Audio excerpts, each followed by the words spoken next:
গর্ভে সন্তান যদি কারো আসে কতগুলো নিয়ম আছে আমি আগেই বলে দিয়েছি। পরম প্রেমময় শ্রী শ্রী অনুকূল ঠাকুর বলেছেন, পেটের মধ্যে বাচ্চা এলে মায়েদেরকে কিছু নিয়ম পালন করতে হয়। তুলসী গাছে একটু জল দেবেন, আপনারা কি করবেন, স্নান করার পর গোবিন্দের মন্দিরে প্রার্থনা করবেন ছেলে হোক আর মেয়ে হোক যেন কৃষ্ণ ভক্ত হয়।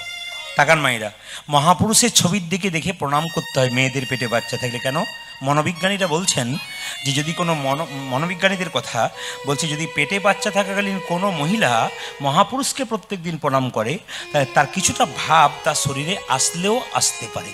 এই যে ছেলের নাম খারাপ রাখবেন না, ভালো রাখবেন মেয়েদের পেটে কিছু মায়েরা। তবে আগেকার যুগে, এখনকার যুগে নিয়ম কী বলুন তো, মেয়েদের পেটে বাচ্চা হলে ডাক্তারবাবু বলেছে ঘাড়ে বালিশ পায়ে বালিশ দিয়ে শুয়ে থাকবে, শাশুড়ি বেঁচে আছে বলে দিব্যি শক্তপুক্ত, অসুবিধা নাই, ঘাড়ে বালিশ পায়ে বালিশ। সময় কাটাবো কী করে? কারণ স্ক্রিন টাচ মোবাইল। এখন দেখবেন, কিছু মনে করবেন না বাবা, বিয়েতে আগে ঘটক লাগতো না, জোরে বলুন, জোরে বলুন, হানা না, এখন ঘটক লাগে, হ্যালো আর গেল না, কি বলছেন? 1500 টাকার মোবাইল দিয়ে দিন, লাইন লেগে যাবে, দেখবেন আপনি। ওই জন্য আমাদের পাড়াতে একটা মেয়েকে 1500 টাকার মোবাইল দিয়েছে, 20 দিন পরে নাই। দাদা আপনার মেয়ে কোথায়? বলে চলে গেছে। বলে কেন? 1500 টাকা তো হয়ে গেল। বাবারে, এই হচ্ছে ব্যাপার। এই জন্য আপনাদের কাছে নিবেদন রইল, ঘটকের দরকার। পার্টি আছে? পার্টি এসেছে মায়েরা, এই দিকে তাকান। তাহলে ঘটকের দরকার হয় না? তাকান আমার দিকে, যে যেখানে বসে আছেন। আমি যে জায়গায় ছিলাম, পেটে বাচ্চা থাকলে স্ক্রিন টাচ মোবাইল, পেটে বাচ্চা থাকলে মেয়ে, দেখুন মায়ের পেটে বাচ্চা থাকলে মা যেমন চলা হবে বাচ্চার চলা তেমন, মায়ের বলা যেমন বাচ্চার বলা তেমন, মায়ের দেখা যেমন বাচ্চা। কারণ মা তো 10 মাস 10 দিন পেটে রাখে। ছেলের ভাষা কিন্তু মাতৃভাষা হয়, পিতৃভাষা কিন্তু হয় না। মায়েদের দায়িত্ব সবচাইতে বেশি, বাবাদের দায়িত্ব তো আছে, কিন্তু মায়েদের দায়িত্ব সবচাইতে বেশি। মায়েরা বহন করেন বাচ্চাকে, 10 মাস 10 দিন রাখেন। আপনার বেশিরভাগ অংশ বাচ্চা পায় আপনার স্বভাবটা। এই জন্য আপনাকে ভালো রাখতে হবে। যখন আপনি মা হয়ে যাবেন তখন চিন্তা করতে হবে, আমি রাস্তা দিয়ে যাব, আমার চলা যেন ভালো হয়। কারণ আমার ছেলে কিন্তু লক্ষ্য করছে আমার চলা, আমার বলা যেন ভালো হয়, আমার ছেলে কিন্তু লক্ষ্য করছে। এগুলো কিন্তু ছেলে মেয়েরা লক্ষ্য করে। সবাই তাকান আমার দিকে, যেখানে বসে আছেন। স্ক্রিন টাচ মোবাইল দেখছে আজকালকার যুগে, আর ছেলে জন্ম নেবার পরে বাচ্চা টুকটুক করে তাকাচ্ছে, কি যেন খুঁজছে। মা তখন বলছে, বাবারে দিদি, আচ্ছা ছেলের জন্ম দিলাম, জন্ম নিয়ে। সবার কাছে নিবেদন রইল, মা কালীর কটা হাত? জোরে বলবেন, ভেবে বলবেন কিন্তু। অনেকে ভয়ে বলছে না 4টা দেখতে পাই, তাহলে ইনি বোধহয় 2-4টারও বেশি জানেন। না না, কালীর কটা হাত? জোরে বলুন, কোনো ভয় নেই। 4টে হাত, বেশ, হ্যাঁ সাহস পেয়েছে, কোনো অসুবিধা নেই। আমি বাঘ ভালুক নই, আপনারা বলে যান, কোনো অসুবিধা নেই। কালীর কটা হাত বললাম? 4টা। একটা হাতে কি বললো? দে। একটাতে কি বললো? দেবো। একটাতে বললো যদি কামনা বসে ছুটে আসবি না, দেখছিস কি আছে আমার হাতে, দিয়ে দেবো বলে দিলাম। ঝুলছে একজন, একে থেকে আমাদের সংকেত দিলেন, কামনার বসে ছুটে এলে তোরাও ঝুলবি আমার হাতে। আসলে মায়েরা মন দিয়ে শুনবেন, সম্বর নিসুম্বর নামে 2জন অত্যাচারী ওষুধ ছিল, মেয়েদেরকে মা জ্ঞান করতো না। মা দুর্গার দিকে কামনার বসে ছুটে গেল, আর মা দুর্গা তার তৃতীয় নয়ন থেকে করাল বদনী, উলাঙ্গিনী, খड्गধারিণী মা কালীর সৃষ্টি করলেন। আর মা কালী কি করলেন? মা নিশুম্বের মস্তক ছেদন করে প্রথমে সেই রক্ত মুখের মধ্যে পান করলেন। তারপর সেই রক্ত মাটিতে ফেলতে দিলেন না, শ্রীগালের মুখে দিলেন। কেন না? ওষুধদের একটা বর ছিল, ওদের রক্ত যত মাটিতে পড়বে তত আরো অসুর সৃষ্টি হবে। এই জন্য কিন্তু অসুরের রক্ত মাটিতে পড়ছে না, দেখবেন শ্রীগালকে দিয়ে দিয়েছে। সবকিছু একটা শিক্ষা আছে। আমরা কীর্তন শুনতে আসবো, প্রত্যেকটি ধর্মীয় অনুষ্ঠান করব, আমরা শিখবো না তা বললে হবে না। এই কবে কালী পুজোতে, কালকে গতকাল কালী পুজো ছিল, আমি কালকে কালী পূজার অনুষ্ঠান হচ্ছিল এক জায়গাতে, আমি ওখানে ছিলাম, মানে আমি বাড়ি এসেছিলাম আর কি। তো ওখানে দেখতে পাচ্ছি একজন বাবা তার বাচ্চাকে নিয়ে গেছে, বাচ্চা বলছে, বাবা কালীর 4টা হাত, দুর্গার 10টা হাত কেন? চুপ, খালি প্রশ্ন, হাজার হাজার, দেখ নি চল, থিমটা দেখ, থিমটা দেখ, রাজস্থানে থিম করেছে, দেখ। থিম দেখে চলে এলো, মা কালীর যে কি তত্ত্ব সেটা বুঝতেই পারলো না। আমরা শুধু দেখে এলাম, কিছু বুঝলাম না। এই জন্য অন্য ধর্মের মানুষের আমাদের ঠাট্টা করে, কি বলুন তো, আমরা তো কিছুই বুঝি না। আমরা না বুঝেও বুঝতে তো পারি না, কাউকে বুঝবার দেবার চেষ্টাও করি না। একটু মন দিয়ে শুনেন, যে যেখানে বসে আছেন। তাহলে কালীর 4টে হাতে, এক হাতে বললো দে, কি দে? ভক্তি দে। ভক্তি নাই, আমরা কি দিই? কদমা দিয়ে দিই। টাকা আছে মা, তোর হাতে কদমা দিলাম, যা, কদমা দিয়ে দিলাম। মায়েরা দেব তোকে, কি দেব? অভয় দান করব। মায়ের হাতটা দেখবে এরকম থাকে, অভয় দান করব, অভয় অভয় দে, ভক্তি দে, অভয় দান করব। আর নাহলে কামনা বসে ছুটে এলে তোকেও দিয়ে দেবো। আচ্ছা মায়েরা কিছু মনে করবেন না, মা কালী জিভটা কেটেছে, দাঁত দিয়ে চিপে ধরে আছে, জোরে বলুন হা না না। তা আপনারা তো দেখতে যাচ্ছেন সবাই, তো জিভটাকে দাঁত দিয়ে চাপলো কেন?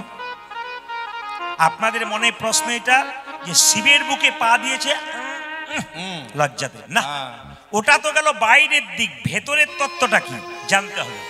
আসলে মা জগৎকে শিক্ষা দিচ্ছে জীব হচ্ছে লালসার প্রতীক। তেঁতুল খাবেন না, বারবার তেঁতুল তেঁতুল বলুন, তেঁতুল তেঁতুল তেঁতুল তেঁতুল তেঁতুল, দেখবেন বলতে বলতে জল ঝরে যাবে একবারে, তেঁতুল তেঁতুল তেঁতুল। জীব হচ্ছে লালসার প্রতীক। আমার একটা বাড়ি হলো আরেকটা হোক, আমার একটা গাড়ি হলো আরেকটা হোক, আমার সুগার বাড়ুক, টেনশন বাড়ুক, হাই প্রেশার হোক, কোনো অসুবিধা নাই, কিন্তু বাড়ুক। মা বলতে চাইছে শোন, যা পেয়েছিস ওটাকে নিয়ে ক্ষান্ত থাক। কেন? যখন তোর গাড়ি বাড়ি টাকা পয়সা সব হয়েছে আর আশা করিস না, তাহলে কি হবে না, তোর টেনশন বাড়বে, লালসা বাড়বে। এক কাজ কর, ধর্ম নামক দাঁত দিয়ে তোর লালসা নামক জীবকে টান মার। তার মানে কারো যদি হয়ে গেছে আর তাকে দেওয়ার দরকার নাই, লাগাম দেওয়ার দরকার আছে। মা শিক্ষা দিলেন এটা।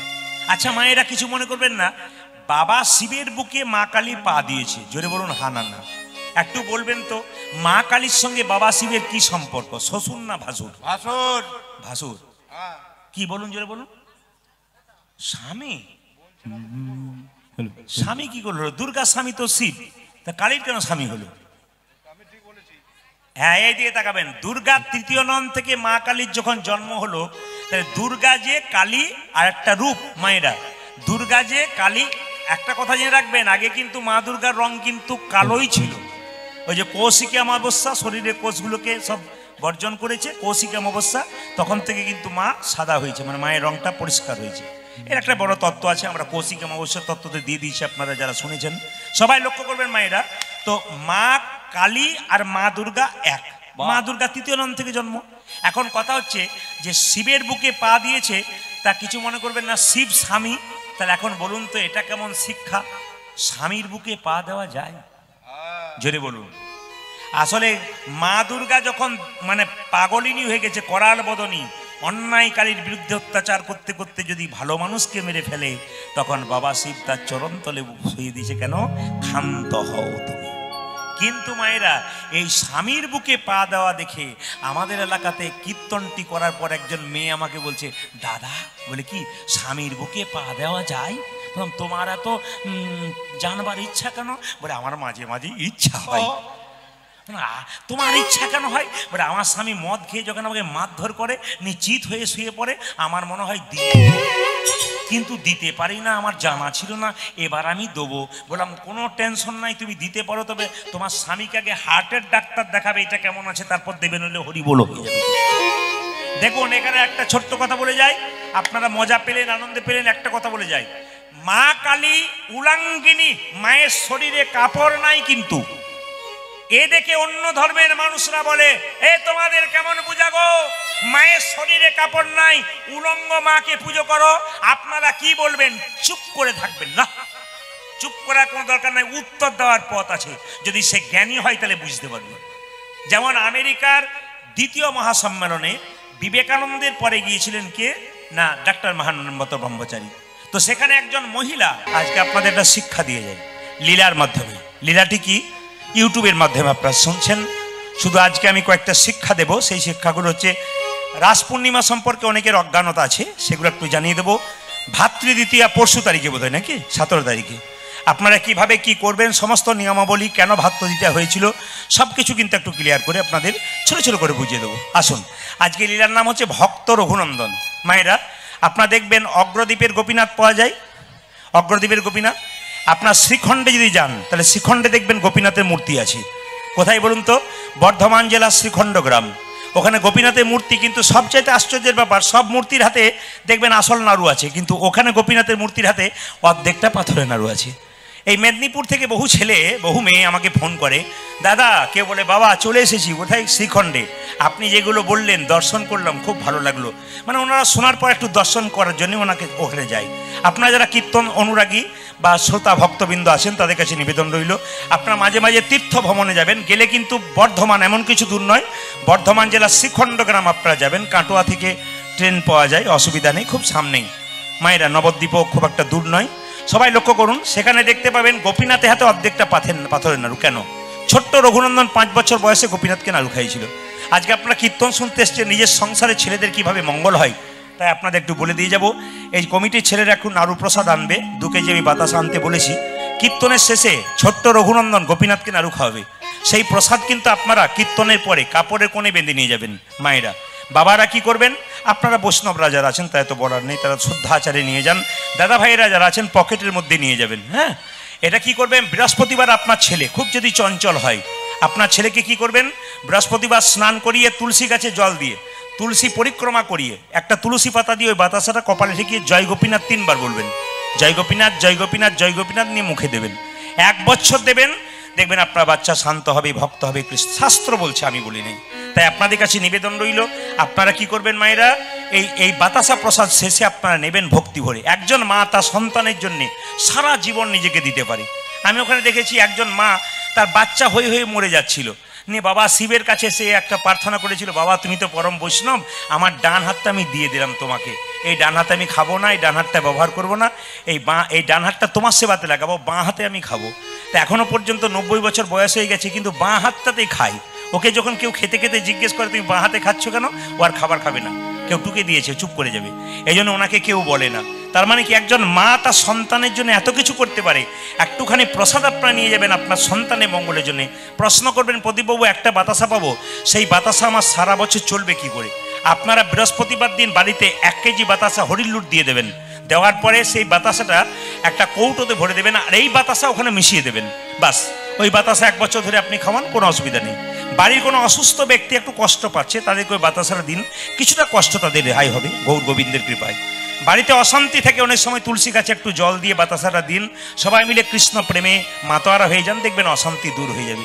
এই জন্য আপনাদের কাছে নিবেদন রইল, যে যেখানে বসে আছেন বর্ধমান জেলার শ্রীখণ্ড গ্রাম, আমি মাঝে মাঝে জিজ্ঞেস করব, এই শ্রীখণ্ড গ্রামে রঘুনন্দনের জন্মের আগে তার প্রেক্ষাপটটা বলি কি না। রঘুনন্দনের বাবার নাম ছিল মুকুন্দ, তার কাকার নাম ছিল নরহরি, 2 ভাই। তো মুকুন্দ সরকার, নরহরি সরকার। তা মুকুন্দ কি করতো? চিকিৎসা করতো, কবিরাজি চিকিৎসা। আর তার ভাই তার সঙ্গে কম্পাউন্ডারি করতো। একদিন ছোট ভাই দাদাকে বলছে, দাদা একবার নবদ্বীপে গেলে হয় না? বলে কি জন্যে? না, নবদ্বীপে যাব মহাপ্রভুর কৃপা পাবার জন্য, আশীর্বাদ পাবার জন্য। তখন বড় ভাই বলছে, তুই জানিস না শ্রীখণ্ড থেকে নবদ্বীপ অনেক রাস্তা, তখনকার দিনে তোর গাড়ি ঘোড়া ছিল না, পায়ে হেঁটে যেতে হতো, পা ফুলে যাবে, যেতে পারবি না। তখন ছোট ভাই বলে উঠলো, দাদা সাধুগুরু বৈষ্ণবের মুখে শুনেছি কৃষ্ণ নাম করতে করতে কেউ যদি রাস্তা দিয়ে চলে যায়, তার রাস্তা গৌর গোবিন্দের কৃপায় বুঝতেই পারা যায়। এই না বৈষ্ণবগণ, ভক্তগণ হেঁটে হেঁটে হরিনাম করে চলে যাচ্ছে গ্রামে গ্রামে ভোরবেলায়। আচ্ছা বলুন তো, রাস্তা কি খাটো হয় না? বুঝতেই পারেন না কখন রাস্তা খাটো হয়ে গেল ভগবানের নাম করতে করতে। ওই জন্য গৌর গোবিন্দের নাম করে কেউ যদি রাস্তা দিয়ে যায়, সে রাস্তা বুঝতেই পারে না। কেন? মনটা তো তার রাস্তার উপরে থাকে না, মনটা তার গোবিন্দের চরণে থাকে। তো মুকুন্দ যাচ্ছে পেছন পেছন ছোট ভাই, আর নরহরি যাচ্ছে পেছন পেছন, আগে আগে গাইতে গাইতে যখন শুনছেন, এতক্ষণে এর থেকে একবারে শিক্ষা পেলেন, ধৈর্য যার ভগবান তার, ধৈর্য যার নাই ভগবান তার নাই। সংসারে যত কাজ করবেন, যার যত ধৈর্য আছে তার তত ফল আছে। যে যত চঞ্চল সে তত হারাবে। যদি আপনারা মহাভারতের দিকে যান, 100 ভাইয়ের দাদা দুর্যোধন চঞ্চল ছিলেন, উনি ভগবান হারালেন, কৃপা পেলেন না। আর পঞ্চপাণ্ডবের দাদা যুধিষ্ঠির স্থির ছিলেন, উনি ভগবানের কৃপা পেলেন। যে মনটাকে স্থির রাখতে পারবে সে ভগবানের কৃপা পাবে, আর যার মন চঞ্চল সে ভগবান হারাবে। মায়েরা সবজি কাটতে গিয়ে আঙুল কেটে ফেলেন যদি চঞ্চল হয়, কিংবা তরকারি রান্না করতে গিয়ে 2 বার নুন দিয়ে ফেলেন, আর ঘরের লোকের কাছে গাল খান যদি চঞ্চল হন। এই জন্য চঞ্চল মন নয়, স্থির মন। আপনি ভগবানকে কটা আপেল দিলেন, কটা লেবু দিলেন, ভগবান দেখে না। ভগবান বলছে মন মনা মদ ভক্ত। আপনি আপনার মনটা ভগবানকে দিলেন কিনা, এখানে ক টাকা কীর্তন শুনে কমিটিকে দেবেন না আমাকে দেবেন এ প্রশ্ন নয়, আপনার মনটা ভগবানকে দিলেন কিনা এইটা হচ্ছে সবচাইতে বড় প্রশ্ন। এই জন্য হরিনাম শুনতে এসছেন, সবার কাছে নিবেদন রইল আপনি কোনো দিকে তাকাবেন না, আপনার মনটাই দিকে রাখবেন। ব্রজগোপীরা যখন রাত্রিবেলায় গোবিন্দের কাছে যাচ্ছিল তখন প্রচুর ব্রজগোপী দৌড়াচ্ছে, কিন্তু কেউ কারোর দিকে তাকাচ্ছে না। কেন বলুন তো?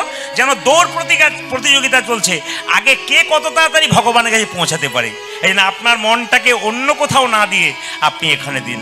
সংসারের জন্য মন দেবেন সেটা ঠিক কথা, কিন্তু সংসারে যদি কাউকে মন দেন, কাউকে ভালোবাসেন, ও আপনার সঙ্গে বিট্রে করতে পারে, কিন্তু ভগবানকে ভালোবাসলে ভগবানের কৃপা আপনার অবশ্যই লাভ হবে। তো মুকুন্দ আর নরহরি যখন দাঁড়িয়ে আছে, মুকুন্দ খুব কাঁদছে, কেন? মহাপ্রভু কৃপা করলো না। ভগবান সব সইতে পারে মা, ভক্তের চোখের জল সইতে পারে না। মহাপ্রভু এসে মুকুন্দকে মাথায় হাত দিয়ে বলছে, মুকুন্দ তুমি কেঁদো না, কাঁদছো কেন? বলছে, প্রভু আমার ভাইকে আমি টেনে টেনে নিয়ে এলাম, আমি কৃপা পেলাম না, আমার ভাই পেয়ে গেল, আমাকে কেন কৃপা করলেন? আমি কি দোষ করেছিলাম? মহাপ্রভু একটা দামি কথা বললেন, শোনো মুকুন্দ, এই সংসারে যারা বড় ভাই হয় তাদের দায়িত্ব সব চাইতে বেশি হয়। যারা কীর্তন শুনছেন মন দিয়ে শুনে নিন মহাপ্রভু বাণী। তিনি বললেন, এ সংসারে যারা বড় ভাই আর বড় বউ হয় তাদের স্বার্থপর হতে নাই, তাদের চঞ্চল হতে নাই, তাদের স্থির হতে হয়। তাদেরকে দেখে সমাজ সংসার শিখবে। বড় ভাই যদি চঞ্চল হয়, স্বার্থপর হয়, সংসার কিন্তু ভেঙে যায়। কেন? বড় ভাই কিরকম না, বড় গাছের মতো। একটা বনের মধ্যে বড় বড় গাছ যেমন ছোট ছোট গাছগুলোকে ঝড়ঝঞ্ঝা থেকে রক্ষা করে, একটা সংসারে বড় ভাই সংসারে সব দায়িত্ব রক্ষা করে। শোনো মুকুন্দ, তোমরা দুজন মিলে যদি চলে আসো, বাড়ির কেউ আর না খেয়ে হরিনাম করবে। সবাই বলবে, শোন এই তো চলে এলো দুজন, হরিনাম করতে গিয়ে কেউ সবাই না খেয়ে মরলো, দরকার নেই, তুমি চলে যাও শ্রীখণ্ডে একটা গোপীনাথের মূর্তি তৈরি করো, আর তুমি একসঙ্গে নিতাই গৌর হরি বলি বলে মুখে দাও। এই হচ্ছে মহাপ্রভুর নীতি, তিনি সবাইকে এক করে দেন। মায়েরা, ভক্ত ভগবানের খেলা গো, সবাই তাকান। মুকুন্দ সরকারকে নবাব বলে উঠল, মুকুন্দ কে? কার এত বড় সাহস আমার নাম ধরে ডাকলো? তুমি সারা বাংলার নবাব, নবাব হোসেন শাহ? হ্যাঁ আমি নবাব হোসেন শাহ। বাহ, আমি তোমাকে নমস্কার করি, কিন্তু আমি তোমাকে এসেছিলাম চিকিৎসার জন্য, দেখলাম তুমি বৃহৎ কবিরাজ, তোমাকে আমি নিয়ে যাব কোথায় না, আমার ওই মালদা জেলায় নিয়ে যাব তোমাকে, গৌড়ে, চলো তোমাকে মালদায় নিয়ে যাব। মুকুন্দ সরকার মালদাতে যাবে, বাবা গৌড়ে মুসলমানের বাড়ি। বললো, আমি তোমার বাড়ি যেতে পারি নবাবকে বলো, তিনটে শর্ত, আমাকে গোপীনাথে মন্দির তৈরি করে দিতে হবে, আর গরিবের জন্য চিকিৎসা করতে পারি, আর জীবের দ্বারা যেন হরিনাম করতে পারি। আসুন, নিতাই গৌর হরি হরি। সবাই মিলে বলুন, রাধা রানী কি, শ্যাম সুন্দর কি, মদন মোহন কি, হরিবাসর কি, সাধুগুরু বৈষ্ণব কি, গৌর ভক্তবৃন্দ কি। মায়েরা সবাই লক্ষ্য করুন, যে যেখানে বসে আছেন এদিকে দেখান। মুকুন্দ সরকার যখন যাবে সেই দিনটা কিন্তু ভাতৃ দ্বিতীয়ার দিন পড়ল, মানে ভাই ফোঁটা। ও মায়েরা, ভাই ফোঁটা কবে? 17ই কার্তিক, নভেম্বরের 3 তারিখ, রবিবার, পরশু তারিখ। আমরা গান রাখি না কেন?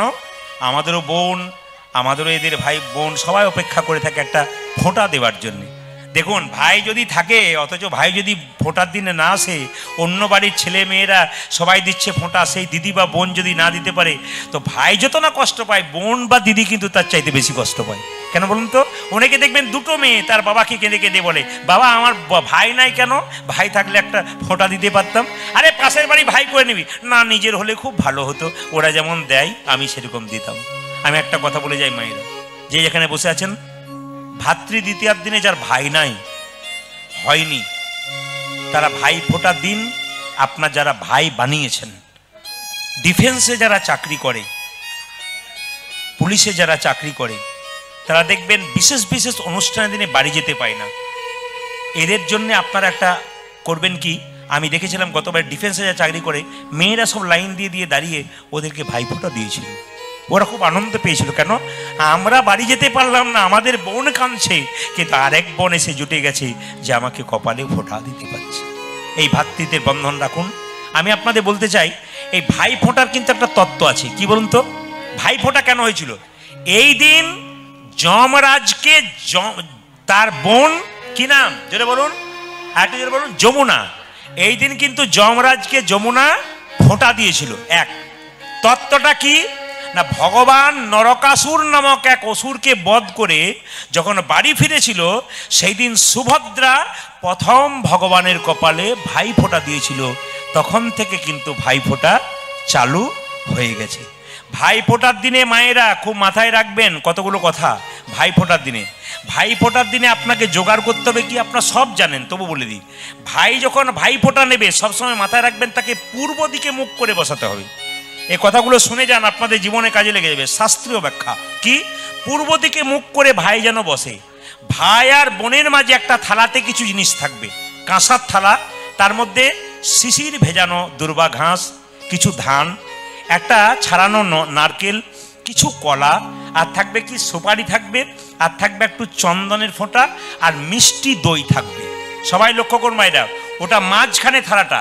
আর থালাটা নামানোর আগে যে জায়গাতে ভাই ফোঁটা দেবেন গঙ্গা জল দিয়ে ওই জায়গাটা একটু ধুয়ে দেবার চেষ্টা করবেন। যদি গঙ্গা জল না থাকে গঙ্গা বলে একটু ছড়িয়ে দেবেন জলটা, শাস্ত্র ব্যাখ্যা আছে।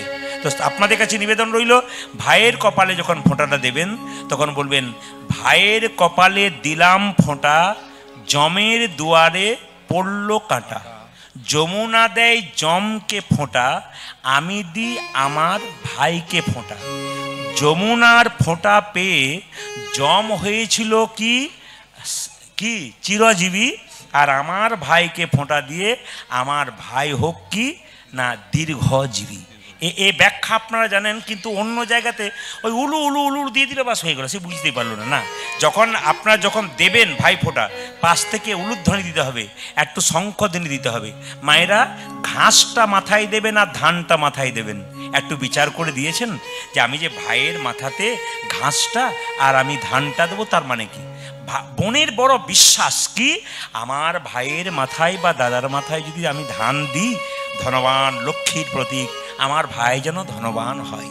এখন হোক আর না হোক, কিন্তু এটা বিশ্বাস। যেমন দেখবেন কারো বাবা যদি মারা যায়, তাহলে তুলসী পাতা কোথায় দেয়, চোখে দেয়, বুকে গীতা দেয়। গীতা দিলে কি ভগবান পাবে তা নয়, ছেলের বিশ্বাস আমার বাবা যা করেছে করেছে, আমি এই আশা রাখবো আমার বাবা যেন গোবিন্দ প্রাপ্ত হোক, এটা চাই সবাই।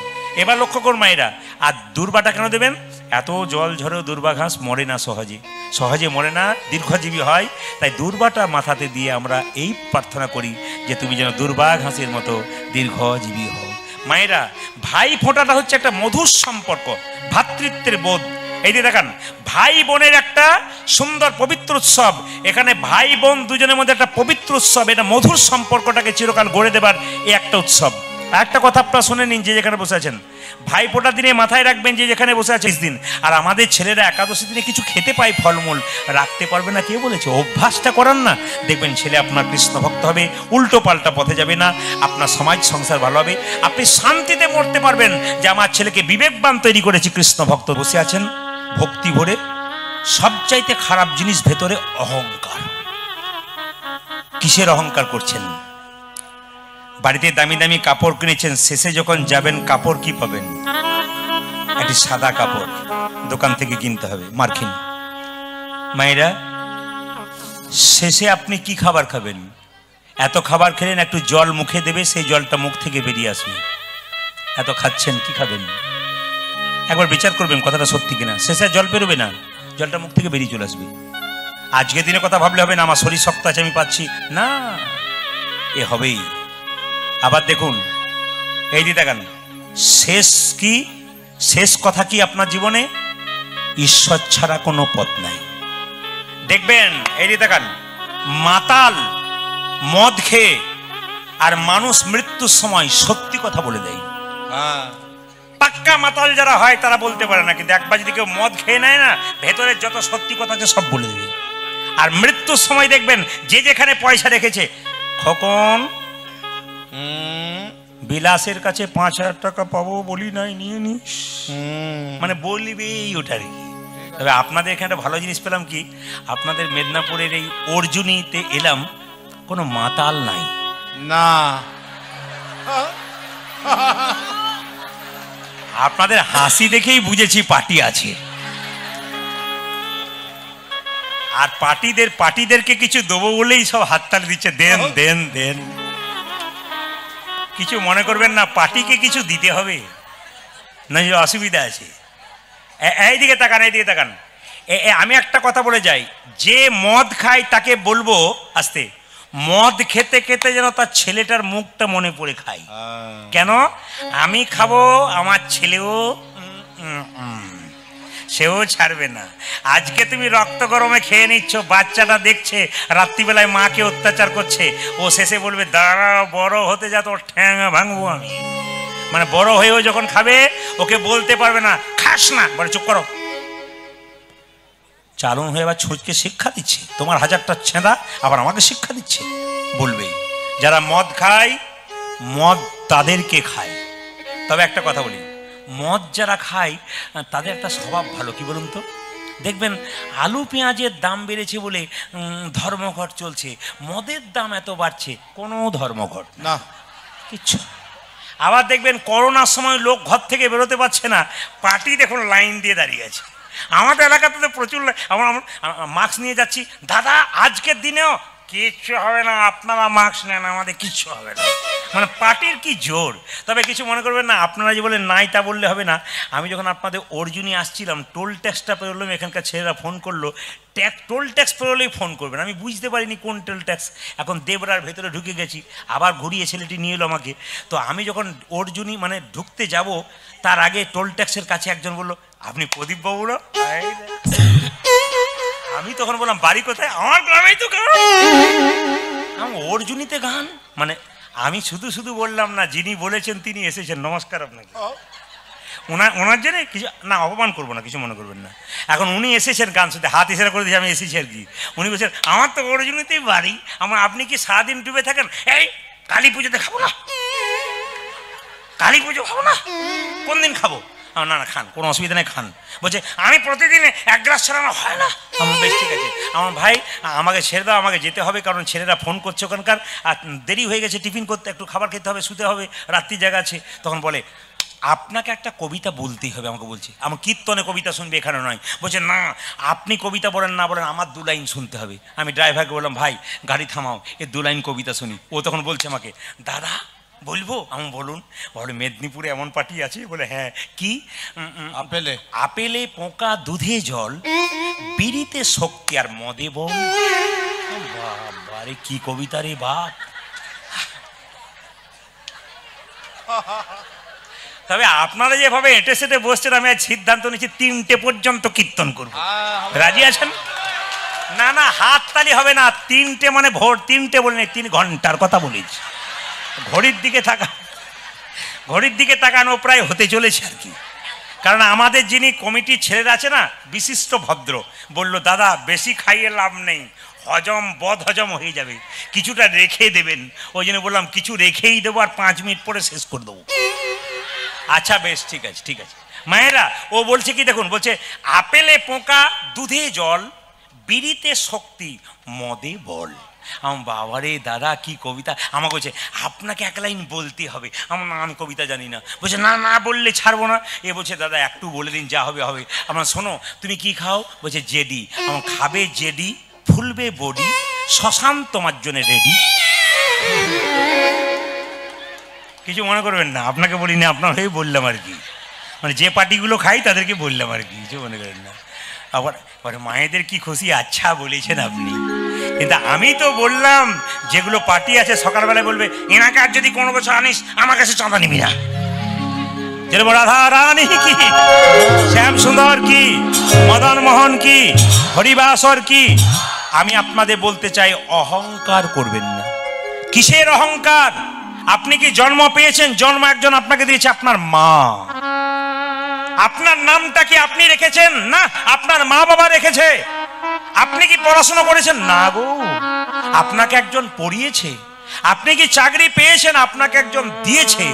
শেষে যখন আপনি শ্মশান ঘাটে যাবেন, নিজে যেতে পারবেন না, অন্যজনের কাঁধে যাবেন।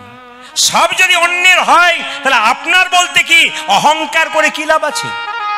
যা করলেন সব তো এখানেই রাখবেন, যাবার সময় তো খালি হাতে যেতে হবে। হ্যাঁ শুনে নিন, এই দিয়ে তাকাবেন। কলকাতায় আমার প্রচুর গান। জয়নগর এলাকায় একটা শ্মশান আছে, ওইখানে একটা টিফিন দোকান আছে নিরামিষ। এরা সবাই বলে দাদা চলো ওইখানেই সেবা করব। তো সেবা করি, কিছু মনে করবেন না। দেখতে পেলাম একটা ভিখারিকে টলিতে চাপিয়ে নিয়ে এলো। মাছি ভন ভন করছে, 2-4 দিন আগে মারা গেছে। ওই ভিখারিটা ফুলে ফেপে গেছে। ওকে শ্মশানের চিতাতে একপাশে শুয়েছে। কিছুক্ষণ পরে কয়েকশো কোটি টাকার মালিক একজন মারা গেছে। তাকে ফুলের মালা দিয়ে সুগন্ধ ছড়িয়ে আনছে।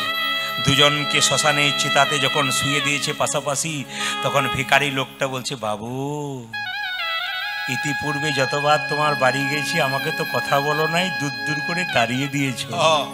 তোমার অনেক ছিল, আমার কিছু ছিলাম না। এসেছিলাম তুমিও খালি হাতে, আমিও খালি হাতে, দুজনে এসেছিলাম। এখন শ্মশানের চিতাতে যাচ্ছি, তুমিও যেমন শুয়ে আছো আমিও শুয়ে আছি। মাঝখানে তুমি বড় লোক আর আমি গরিব লোক। আমাকে দেখে জগতের লোক শিখো। এলাম দুজনেই খালি হাতে, গেলাম দুজনেই খালি হাতে। মাঝখানে আমি বড় লোক, তুমি ভিখারি। কিন্তু বাবা অহংকার করবেন না, গোবিন্দের কৃপায় যদি পেয়েছেন। আবার সবাই লক্ষ্য করুন মায়েরা, এক জায়গাতে দেখতে পেলাম একটা পালকিতে বিয়ে যাচ্ছে। একটা মেয়ে পালকির ভেতরে সিঁথিতে টকবকে সিঁদুর, আকন্দা ফুলের মালা নিয়ে যাচ্ছে। আর পাশ দিয়ে একটা মৃতদেহ এক মহিলা যাচ্ছে, তাকে ফুলের মালা দিয়ে, স্বামী থাকতে সিঁথিতে সিঁদুর দিয়ে, লাল পেরে কাপড় পরিয়ে নিয়ে যাচ্ছে শ্মশান ঘাটে। একদিকে যেতে যেতে দাঁড়িয়ে পড়ল কি? দাঁড়িয়ে পড়ল পালকি, দাঁড়িয়ে পড়ল মৃতদেহ। সেই মহিলাটা মৃত অবস্থায় যেন বলতে লাগলো, বলতে চাইল আর কি, ওরে মা, তুই চললি সংসার করতে, আমি চললাম সংসার ছেড়ে। আমাকে দেখে শিখেনি। আমি যেমন স্বামী পুত্র রেখে সিঁথিতে সিঁদুর দিয়ে, গলায় মালা দিয়ে চললাম। সংসার করবি, আমাকে দেখে মনে রাখবি, একদিন আমার মতো তোকেও চলে যেতে হবে। এই সংসারে কেউ যখন মারা যায়, বলো হরি হরি বল বলে নিয়ে যায়, আমরা শুধু প্রণাম করি, ভাবি ও বোধ হয়ে গেল, আমি বোধ হয়ে যাবো না। কিন্তু যিনি মারা যায় তিনি শিক্ষা দিয়ে যায়, আমি মরি নাই, আমাকে দেখে শিখে নাও। আমি যেমন হেলতে দুলতে শ্মশান ঘাটে চললাম, তোমাদের একদিন হেলতে দুলতে শ্মশান ঘাটে যেতে হবে। মায়েরা সবাই লক্ষ্য করুন, মুকুন্দ সরকারের মনে অহংকার হয়ে গেল চিকিৎসা করতে করতে। মহাপ্রভু বললেন, মুকুন্দ তোমার স্ত্রীর শরীরে এমন রোগ দেবো তুমি ধরতে পারবে না। মুকুন্দ ছুটে এসে বললো, কই গো ঘরণী, স্বামী এ কি আমার হলো গো, স্বামী এ কি আমার হলো গো, এ কি আমার হলো গো, এ কি আমার হলো গো, সর্বাঙ্গ যেন জ্বলে যায়, আমার সর্বাঙ্গ যেন জ্বলে যায়। মুকুন্দ সরকার বল, এই যে কি হয়েছে তোমার? আমার শরীর জ্বালা করে। যে কি তোমার জিভ দেখি, দেখি তোমার চোখ দেখি, দেখি তোমার হাত দেখি, দেখি তোমার পায়ের তলগুলো। দেখি আমি সারা বাংলা চিকিৎসা করি, আমি আমার স্ত্রী রূপ ধরতে পারছি না। রাত্রিবেলায় মহাপ্রভু মন্দিরে আচার খেয়ে পড়ে, প্রভু বলে দাও, প্রভু তুমি বলে দাও, বলে দাও, বলে দাও, বলে দাও, প্রভু তুমি বলে দাও। প্রভু আমি সারা বাংলা চিকিৎসা করলাম, আমার স্ত্রী রোগ ধরতে পারছি না কেন? মহাপ্রভু জীবাণু পান দিয়ে বলল, হ্যাঁ আমি জানি তোমার ভেতরে অহংকার হয়ে গেছে। মুকুন্দ সরকারকে দেখে বলল, প্রভু আমি ক্ষুদ্র জীব, কখন আমার অহংকার হয় আমি জানি না। সত্যি যদি আমার অহংকার হয়েছে তুমি আমার পতন ঘটাও। সঙ্গে সঙ্গে মুকুন্দ সরকারকে মহাপ্রভু জীবাণু পান দিলেন। আপনারা যারা পান খান, মেদিনীপুরে মায়েরা কিন্তু পান খায়, বাবারাও পান খায়, এখানে দেখেছি আমি পান খাই। এখানে পানের বড়জনের কাছে তো পান খাই। আমাদের কোনো সময় কীর্তনে শেষে সেবা দিয়ে বলে, যে বাড়িতে ছিলাম আজকে আছি, খুব ভালো মানুষ, সেবা যত্ন খুব সুন্দর, দারুণ, মানে কি বলবো, ভক্তিপ্রিয় মাধব, এত ভক্তি তাদের, সুন্দর ব্যবস্থাপনা, দারুণ। কমিটির সিদ্ধান্ত খুব সুন্দর, এমন বাড়িতে রাখবো যেন কীর্তনেকে সম্মান দিতে পারে, খুব সম্মানের সঙ্গে রেখেছেন। তা আপনাদের কাছে নিবেদন রইল, পানের যখন কথা বললাম, আর মহাপ্রভু কিন্তু সন্ন্যাসে আগে পান খেয়েছিল, সন্ন্যাসে পরে খাই নাই। তো চিবানো পানটা দিয়ে বললো, মুকুন্দ তোমার অহংকার চলে গেল, চিবানো পানটা তোমার স্ত্রীকে দিয়ে দাও, তোমার স্ত্রীর রোগ তো ভালো হবে, নতুন লক্ষণ প্রকাশ পাবে, তোমার স্ত্রীর গর্ভে সন্তান আসবে, সেই সন্তানের নাম হবে ভক্ত রঘুনন্দন।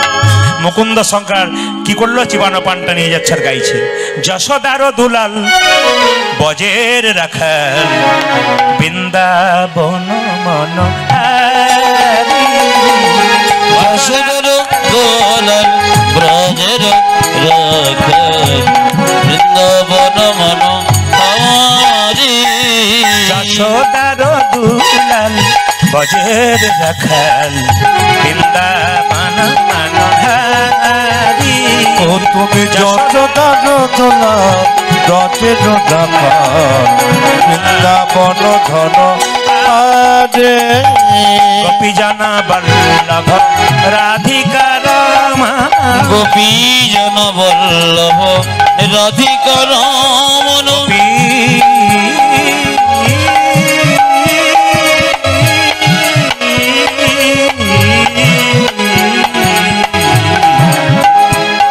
হে প্রাণ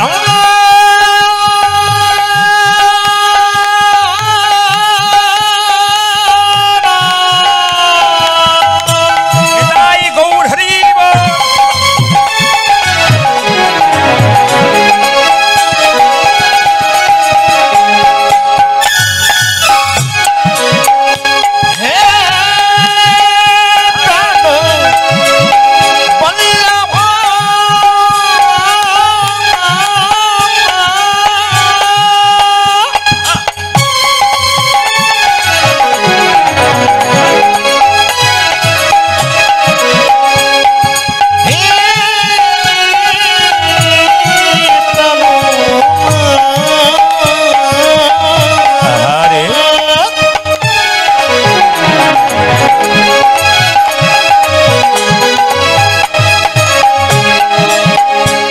প্রাণ বল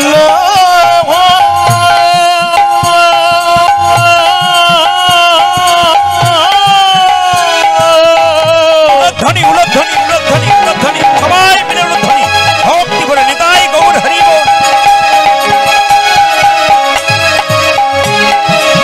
হে প্রাণ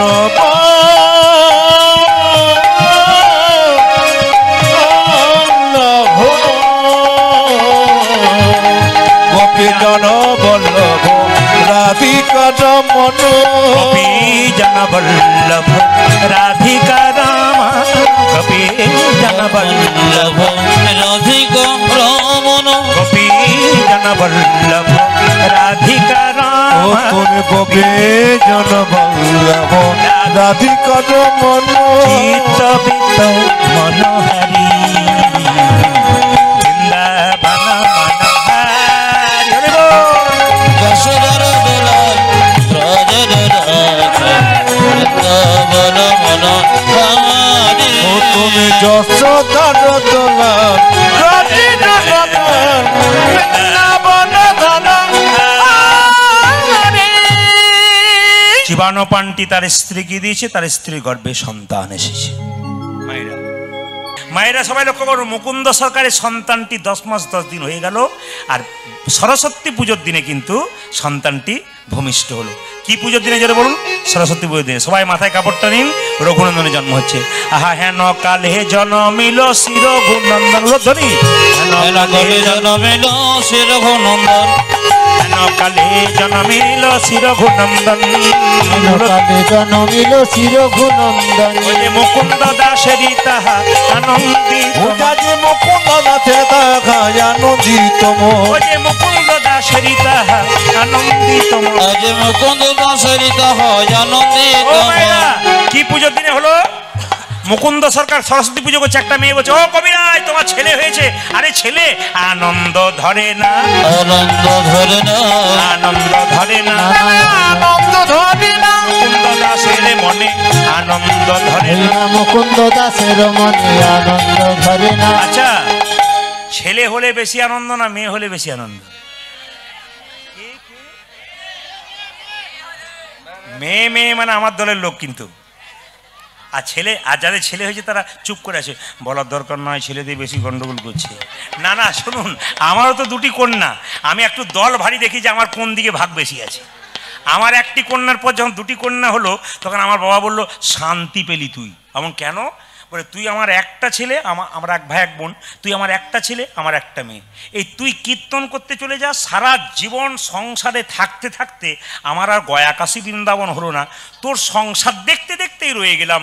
আর তোর দুটো মেয়ে হলো, বিয়ে দিয়ে দিবি, ব্যাস গয়া কাশী ঘুরে বেড়াবি। আমার বাবা বলছিল, মানে আমি মনে মনে ভাবলাম যাক শান্তি পেলাম। আপনারা যে বললেন মেয়ে হলে, আমি খুব শান্তি পেলাম। আর যাদের ছেলে হয়েছে মায়ে কোনো দুঃখ করবে না, কারণ তোর ছেলে কি মেয়ে সব ঈশ্বরের দেওয়া। তবে সবচাইতে ভালো সংসারে যার ছেলেও আছে যার মেয়েও আছে, কিন্তু ধরো হয়নি, সেটা ঈশ্বর যেটুকু দিয়েছে সেটা মানতে হবে। সে ওইটাই আপনার মঙ্গল অমঙ্গল যাই বলুন, ওটাই কিন্তু মঙ্গল। আপনার ছেলে হলো যা করবে, মেয়ে হলো তাই করবে। যদি তাকে মানুষের মতো মানুষ করতে পারে, মেয়ে হলো কোনো ব্যাপার নেই। মেয়ে কি জাহাজ চালাচ্ছে না, প্লেন চালাচ্ছে না? মেয়ে কি গাড়ি চালাচ্ছে না? মেয়ে সব, আমার শাস্ত্র বলছে একটা ছেলে যদি একটা বংশের প্রদীপ হয়, একটা মেয়ে যে দুটো বংশের প্রদীপ। এই জন্য মেয়েদেরকে সম্মান দিতে হয়। মায়েদেরকে যত সম্মান দেবেন, দাদা ভাইদেরকে বলি, মায়েদের চোখের জল যা সংসারে পড়ে সেই সংসার কোনোদিন উন্নতি হয় না। ওই জন্য মায়েদেরকে যত সংসারে আনন্দে রাখবেন তত কিন্তু সংসার। আপনারা বলছেন আনন্দে আর বলবেন না, বলে কেন? খালি আমাদের সঙ্গে ঝগড়া করে। কি বলে বলুন তো? আমার মতো মেয়ে বলে তোমার সংসার করেছি। এইটা আপনাদের নয়, আমাদেরও বলে। কিন্তু কি বলে, আমার মতো মেয়ে বলে তোমার সংসার করেছিল, নইলে দেখতে কোন দিন পালিয়ে যেতাম। আবার দু একজন বলে একটা ছেলে হয়ে গেল বলে ইনারে সংসার কোন দিন পালিয়ে যেতাম আর কি। আর এত কাপড় দেবেন, শাড়ি দেবেন, পুজোর সময় যদি বলবেন আর শাড়ির দরকার নাই, আমার তো ভালো শাড়ি নাই। আপনাদের বলে না, আমাদের দিকে বলে আর কি। যত দেবেন তত। আমার তো দাদারা মনে মনে ভাবছে বেশি বলবেন না, হারে হারে টের পাচ্ছি। কারণ যে চালাই সে জানে যে কি অবস্থা হয়। তো যাই হোক মায়েরা, কিছু মনে করবেন না, সবাই লক্ষ্য করুন। মায়েরা, হেন কালে জনমিল শিরঘুনন্দন, হেন কালে জনমিল শিরঘুনন্দন, মুকুন্দ দাসেরি তাহা আনন্দিত। যে মুকুন্দ দাসে তাহা আনন্দিত, যে মুকুন্দ দাসেরি তাহা আনন্দিত। ও দেখো মুকুন্দ দাসের তাহাই আনন্দিত। আনন্দ ধরে না, আনন্দ ধরে না, আনন্দ ধরে না, আনন্দ ধরে না, মুকুন্দ দাসের মনে আনন্দ ধরে না। মুকুন্দ দাসের মনে পুত্রের বদন হেরে, মুকুন্দ দাসের মনে, পুত্র বদন হেরে, মুকুন্দ দাসের মনে, পুত্র বদন হেরে, মুকুন্দ দাসের মনে, পুত্র বদন হেরে, মুকুন্দ দাসের মনে, পুত্র বদন হেরে আনন্দ ধরে না। আজ মুকুন্দ দাসে আজ আনন্দিত। যে মুকুন্দ দাসে আজি আনন্দিত। মায়েরা, এইদিকে বাচ্চা জন্ম নিলে মুখে আপনারা কি দিন? জোরে বলুন, নিম পাতা, জোরে বলুন। মধু কেন দিন? বাচ্চা মিষ্টি মিষ্টি কথা বলবে না? পরিষ্কার জেনে নিন, বাচ্চা জন্মের পরে মুখে মধু দেওয়ার একটাই কারণ, বাচ্চা জন্ম নিয়ে মায়ের দুগ্ধ পান করতে পারে না, খুব কান্নাকাটি করে। বাচ্চার কান্না বন্ধ করার জন্য মুখে মধু দেওয়া হয়। শাস্ত্র বলল, গভীর গৃহসত্যকার বলে একটা বই আছে, তাতে বলল যে বাচ্চা যেদিন 21 দিন মানে আতুর ঘর থেকে নিয়ে যাবেন, সেদিন কোনো মা যদি মুখে একটু মধু দিয়ে বলে, হে গোবিন্দ আমার ছেলের মিষ্টি মিষ্টি কথা হোক, শাস্ত্র বলছে হবে। আপনারা কেউ দেন নাই, 21 দিন পরে আপনারা দেবেন। গভীর গৃহসত্যকার বলল। পরাশর গৃহসত্যকার বলে একটা বই আছে, তাতে পরিষ্কার করে বলল যে বাচ্চা যদি অন্নপ্রাশন মুখে ভাত দেবার আগে, পরমান্ন দেবার আগে মধু দিয়ে বলবেন, হে প্রভু আমার ছেলে মিষ্টি মিষ্টি কথা বলুক। কিন্তু সরস্বতী পুজোর দিনে ছেলে জন্ম নিয়েছে, মধু কিনবার পয়সা থাকলেও কিনতে পারছে না। কি করলো? মধু নাইবার রইল, দুই কানে শোনাইল মধুর হরিনা, দুই কানে শোনাইল মধুর হরিনাম, দুই কানে শোনাইল মধুর হরিনা, এবার দুই কানে শোনাইল মধুর হরিনা, মধুর হরিনামে শোনালো, মধুর হরিনামে শোনালো, হরিনামে শোনালো, মধুর হরিনামে শোনালো, সংসারের কথা শোনার আগে হরিনামে শোনালো, সংসারের কথা শোনার আগে হরিনাম শোনালো, সংসারের কথা শোনার আগে হরিনামে শোনালো, সংসারের কথা শোনার আগে হরিনামে শোনালো, সংসারের কথা শোনার আগে নামময় দেহ, সংসারের কথা শোনার আগে নামময় দেহ হলো, আজ নামময় দেহ হলো, হরি কথা শোনার আগে নামময় দেহ হলো, সংসারের কথা শোনার আগে নামময় দেহ হলো, হরিনামে শোনালো। আজ দুই কানে শোনাইল মধুর হরিনাম। যে দুই কানে শোনাইল মধুর হরিনাম। মায়েরা, বাচ্চা যখন সরস্বতী পুজো দিনে জন্ম নেয়, ছেলে হলে আমরা কি বলি? মা, ছেলে যেন ইঞ্জিনিয়ার হোক, ডাক্তার হোক, কে বলে ভক্ত হোক।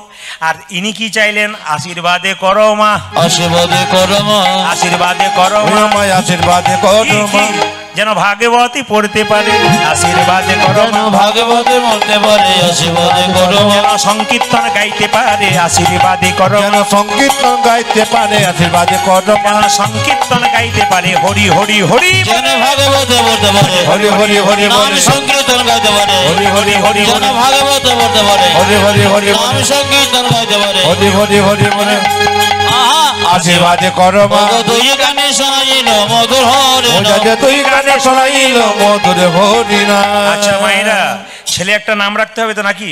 আপনার ছেলে কি নাম রেখেছেন? কি নাম রেখেছেন? কৃষ্ণ বিষ্ণু রেখেছেন? অনেকে রেখেছেন, কিন্তু কৃষ্ণ বিষ্ণু নাম রাখবেন। আমাদের ওদিকে আমি মেয়ে রাখলে পেঁচি, খান্দি, খেঁকি, কত রকম নাম রাখে আর কি। এ খারাপ না কি? ও আচ্ছা, এত খারাপ নাম রাখবেন না, ভালো নাম রাখবেন। কিছু মনে করবেন না, আপনাদের এই পাশাপাশি 10 কিলোমিটার দূরে এক জায়গাতে এসেছিলাম আমরা, এই কাণ্ড ঘটেছিল কিন্তু। তো একটা বাড়িতে বাসা, 5টা ছেলে খুব দৌড়াদৌড়ি করছে, ঢেল মারছে, দরজায় সব কিছু করছে। গেরিয়ে বলছে, দাদা এই 5টা ছেলে পাড়া থেকে এসে খুব জ্বালাচ্ছে, এদেরকে একটু সরিয়ে দিন, ঘুমোচ্ছে না আমাদের। তখন ভদ্রলোক বলছে, ওই 5টা ছেলে পাড়ার নয়, সব আমার। আমি বেরিয়ে বললাম, দাদা লোকে একটা ছেলে পেলে বলে জ্বলিয়ে গেলাম, আপনার 5টা ছেলে, তাতে বলছেন গর্ব করছে আমার ছেলে। আপনি তাহলে পঞ্চপাণ্ডবের বাপ? বলছে হ্যাঁ। তাহলে নাম রেখেছেন যুধিষ্ঠির, ভীম, অর্জুন, নকুল, সহদেব? বলছে ও নাম কে রাখে? আমি কি নাম রেখেছি? ঝন্টু, মন্টু, নন্টু। 4 আর 5 নম্বর রেখেছি নাট আর বল্টু। আমার দাদা কিছু মনে করবেন না, ঝন্টু, মন্টু, নন্টু আপনার কিছু করতে পারবে না, কিন্তু নাট বল্টু শেষে দেখাবে ওদের খেল কি আছে। বলছে কখন দেখাবে? আপনার যখন পার্টস ঢিলো হবে শরীরে, নাট আর বল্টু টাইট দেবে, তখন বুঝতে পারবে কি অবস্থা। নাম রাখবেন কৃষ্ণ, বিষ্ণু, নারায়ণ। কেন?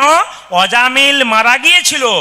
অজামিল ছিল চোর, চরিত্রহীন মাতাল, তার স্ত্রী ছিল ভক্তিমতী। ছেলের নাম কি রেখেছিল? নারায়ণ। মুক্তি পেয়েছিল কে? অজামিল। মায়েরা, ছেলের নাম কৃষ্ণ রাখলে 10 বার ডাকবেন, 2 বার গাল দেবেন, 8 বার তো ভালোভাবে ডাকবেন।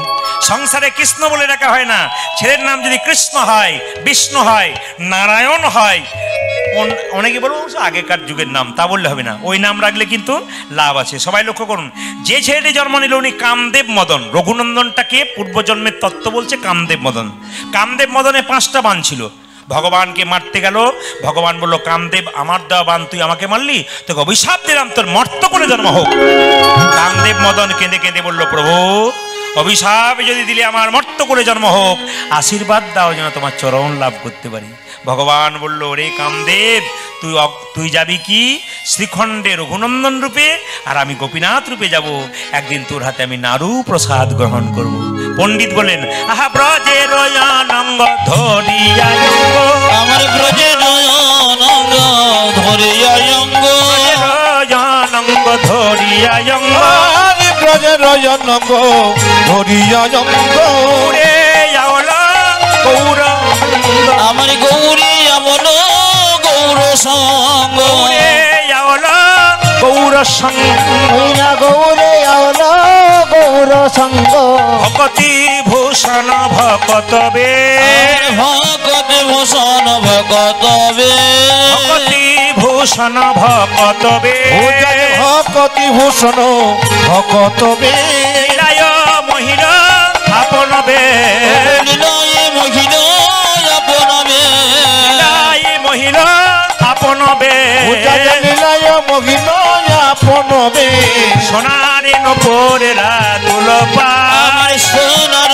নপুররা তুলপা, সোনার নপুররা তুলপা, তার সোনার নূপুর রাতুল পায়, শেখরে শরণে লইনু তাই, শেখর শরণ লইনু তাই, শেখরে শরণে লইনু তাই, আমার শেখরে শরণ রইন তাই, শরণে নিলাম, আমরা শরণে নিলাম, শরণে নিলাম, শরণ লীলা যে রঘুনন্দনে শ্রীচরণে শরণে নিলাম, রঘুনন্দ শ্রীচরণে শরণে নিলাম, রঘুনন্দনে শ্রীচরণে হরি হরি হরি বলে, রঘুনন্দ শ্রীচরণে আজ হরি হরি হরি বলে, রঘুনন্দ আজ শ্রীচরণে হরি হরি হরি বলে, রঘুনন্দ আজ শ্রীচরণে হরি হরি হরি বলে, রঘুনন্দ আজ শ্রীচরণে হরি হরি হরি বলে, রঘুনন্দ শ্রীচরণে শরণে ছেলেটির নাম হলো রঘুনন্দন। আসুন আপনার একটু মাথায় কাপড়টা নিন। রঘুনন্দনের কথা শুনবার আগে আস্তে আস্তে আবার কার্তিক মাস চলে এলো, আবার রাস পূর্ণিমা। আপনাদের এখানে রাস পূর্ণিমা কবে সব বলুন? 29-এ কি গো? 29-এ কার্তিক শুক্রবার, 15 নভেম্বর নাকি? 15 নভেম্বর 29-এ কার্তিক শুক্রবার রাস পূর্ণিমা। একটা আপনার সবাই মন দিয়ে শুনিন, বৈষ্ণব যারা আছেন, ভক্ত যারা আছেন, বলছে বছরে 4টা দিন বৈষ্ণবদের জন্য এবং ভক্তদের জন্য 4টা রাত্রি জাগতে হয়। যে যেখানে বসে আছেন মন দিয়ে শুনুন, শাস্ত্রের কথা। বছরে 4টা রাত্রি কিন্তু সমস্ত ভক্ত এবং বৈষ্ণবদেরকে জাগতে হয়, যারা ভক্ত, অভক্তদের জন্য বলি নাই, ভক্তদের জন্য 4 রাত্রি। একটু মন দিয়ে শুনুন। প্রথম রাত্রি কখন? আসতে শাস্ত্রে প্রথম রাত্রি কখন? ভগবান শ্রীকৃষ্ণের জন্মাষ্টমী রাত্রি। কেন? দেখুন, শ্রীমদ্ ভাগবত গীতা বলছে যে ভগবান শ্রীকৃষ্ণ রাত্রি কয়টার সময় জন্ম নিয়েছিল? জোরে বলুন, জোরে বলুন। 12টার সময়। আচ্ছা, তাহলে 12টায় জন্ম নিল, জোরে বলুন হা না না নিল। আচ্ছা, জন্ম নেবার পরে ভগবান আবার বাবাকে আদেশ করলো, বসুদেবকে কি বললো, তুমি আমাকে নন্দালয়ে নিয়ে চলো।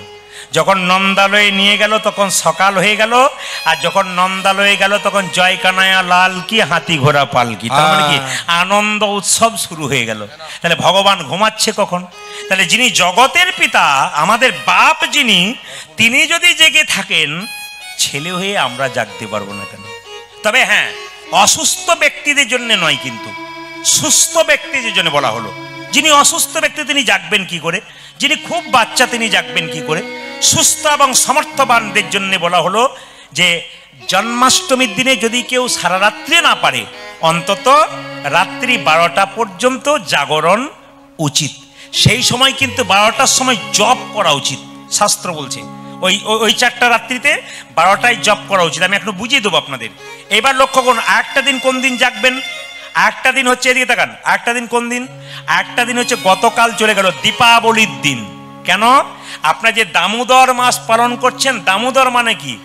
দামোদর, দাম উদর, দাম মানে কি? দড়ি, আর উদর মানে কি? পেট। উদখোল দিয়ে মা যশোদা কৃষ্ণকে বেঁধে রেখেছিল। আচ্ছা বলুন তো, মা যদি যাকে বেঁধে রেখেছে সে ঘুমোতে পারে?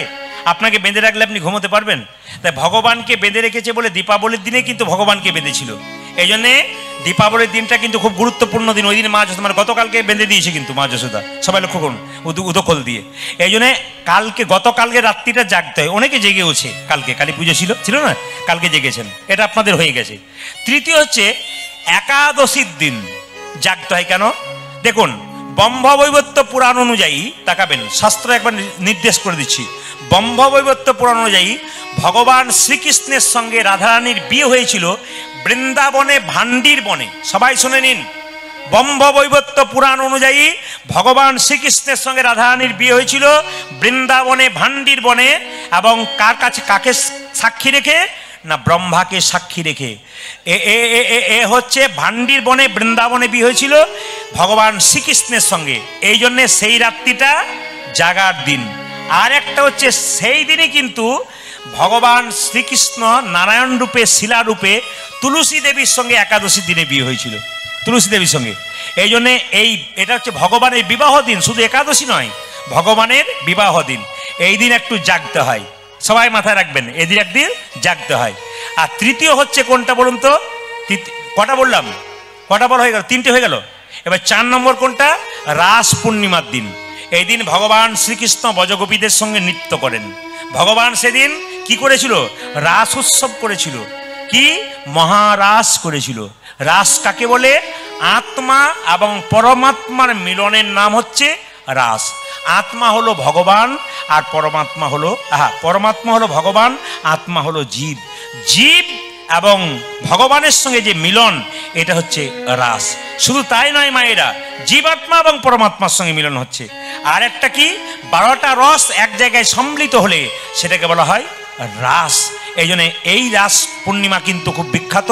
শুধু তা নয়, দেখবেন আপনারা দেখবেন কোজাগরী পূর্ণিমা থেকে এই রাস পূর্ণিমা পর্যন্ত অনেকে দেখবেন দামোদর ব্রত পালন করছেন। সবচাইতে আশ্চর্যের ব্যাপার, এই 4টে রাত জাগার মধ্যে 3টে রাত কিন্তু কার্তিক মাসেই পড়ে যাচ্ছে। এই জন্য কার্তিক মাস কত গুরুত্বপূর্ণ দেখুন। আমি 12টায় জব কেন বললাম? সবাই তাকান, ঘড়িতে কটা কাটা থাকে? জোরে বলুন, ঘড়িতে কটা কাটা থাকে? জোরে বলুন, বলে না কটা? হয়তো একজন 2টো দেখাচ্ছে। কটা? আসলে 2টো দেখাবে না কেন? কিরকম করে দেখাতে? কটা? কটা? জোরে বলুন। 3টে। একটা মিনিটের, একটা সেকেন্ডের, একটা ঘন্টার। এই ঘড়ি কিন্তু আমাদের যেন শিক্ষা দিচ্ছে। কি বলছে? সময়ও চলিয়ে যায় নদীর স্রোতের প্রায়, আপনার ঘড়িটিতে বলে টিক টিক টিক, যে না চলে তার তালে তারে শত শত দিক। যদি সময় একবার চলে যায় আর সময় আসে না, পাথরের মতো সামনে দাঁড়ায়। ওই জন্য সময়কে মানতে হবে সবাইকে। সময় মেনে করো চাষ, নইলে ফসল ফলবে 12 মাস। এই জন্য ভালো করে সময় বুঝে চাষ করো, নিজের দেহটাকে ভালো রাখো। কেন? শাস্ত্র বলেছে ফসল ফলবে 12 মাস। এই দেহটা কিন্তু অপবিত্র নয়। এই পবিত্র দেহটাকে এইরকম করে অপবিত্র করে দিও না, এরকম করে অপবিত্র করে দিও না, এইরকম করেও অপবিত্র করে দিও না। এই দেহটাকে পবিত্র করো, ভগবানের সেবায় লাগো, এমনি এমনি আসো নাই, ভগবানের সেবার জন্য লাগতে এসছো। সবাই শুনে রাখুন মায়েরা, ঘড়িতে 3টে কাঁটা, তাকান, একটা মিনিট, একটা ঘন্টা, একটা সেকেন্ড। সেকেন্ডের কাঁটাটা 60 কদম এগোবে, তবে মিনিটের কাঁটাটা 1 কদম এগোবে। মিনিটের কাঁটাটা 60 কদম এগোবে, তখন কিন্তু ঘন্টার কাঁটাটা 1 কদম এগোবে। এখানে তত্ত্ব কি? তত্ত্ব হচ্ছে এইটাই, সেকেন্ডের কাঁটাটা আমরা ভক্তগণের সাধনা করবে কাকে? মিনিটের কাঁটা গুরুদেবকে। আমরা সাধনার দ্বারা গুরুদেবের কাছে 60 কদম এগিয়ে যাব, গুরুদেব সাধনের দ্বারা 1 কদম আমাদের দিকে এগিয়ে আসবে। গুরুদেব বাবা সাধনার দ্বারা 60 কদম এগোবে, তিনি ভগবান শ্রীকৃষ্ণের সঙ্গে সম্পর্ক করতে পারবেন। এবং যদি এই সম্পর্ক, গুরু শিষ্য এই সম্পর্ক যদি ঠিক হয়, এক সময় 3 জনের মিলন হবে, ভগবান, ভক্ত, গুরুদেব এবং ভক্ত। কখন বলুন তো?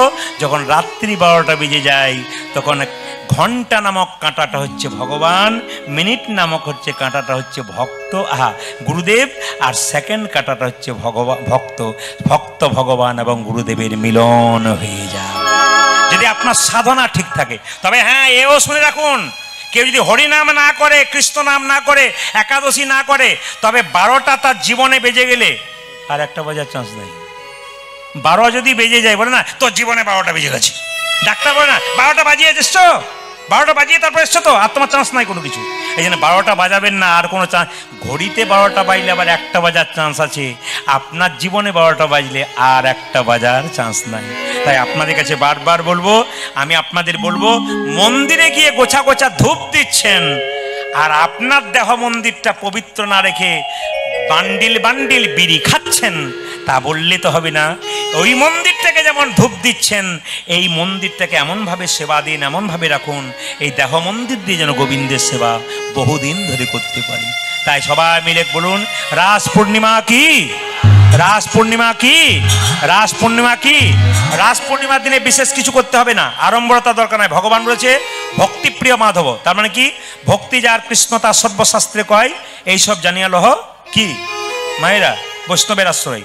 এই জন্য আপনাদের কাছে নিবেদন রইল, শুধু ভক্তি। রাস পূর্ণিমার দিনে কি করবেন? সকাল সকাল স্নান করবেন, সবাইকে বলে সকাল সকাল স্নান করবেন। গঙ্গা জলে স্নান করতে বলে ভালো, না পারলে নদীর জলে, না পারলে বাড়ির জলে স্নান করবেন। স্নান করে কি করবেন?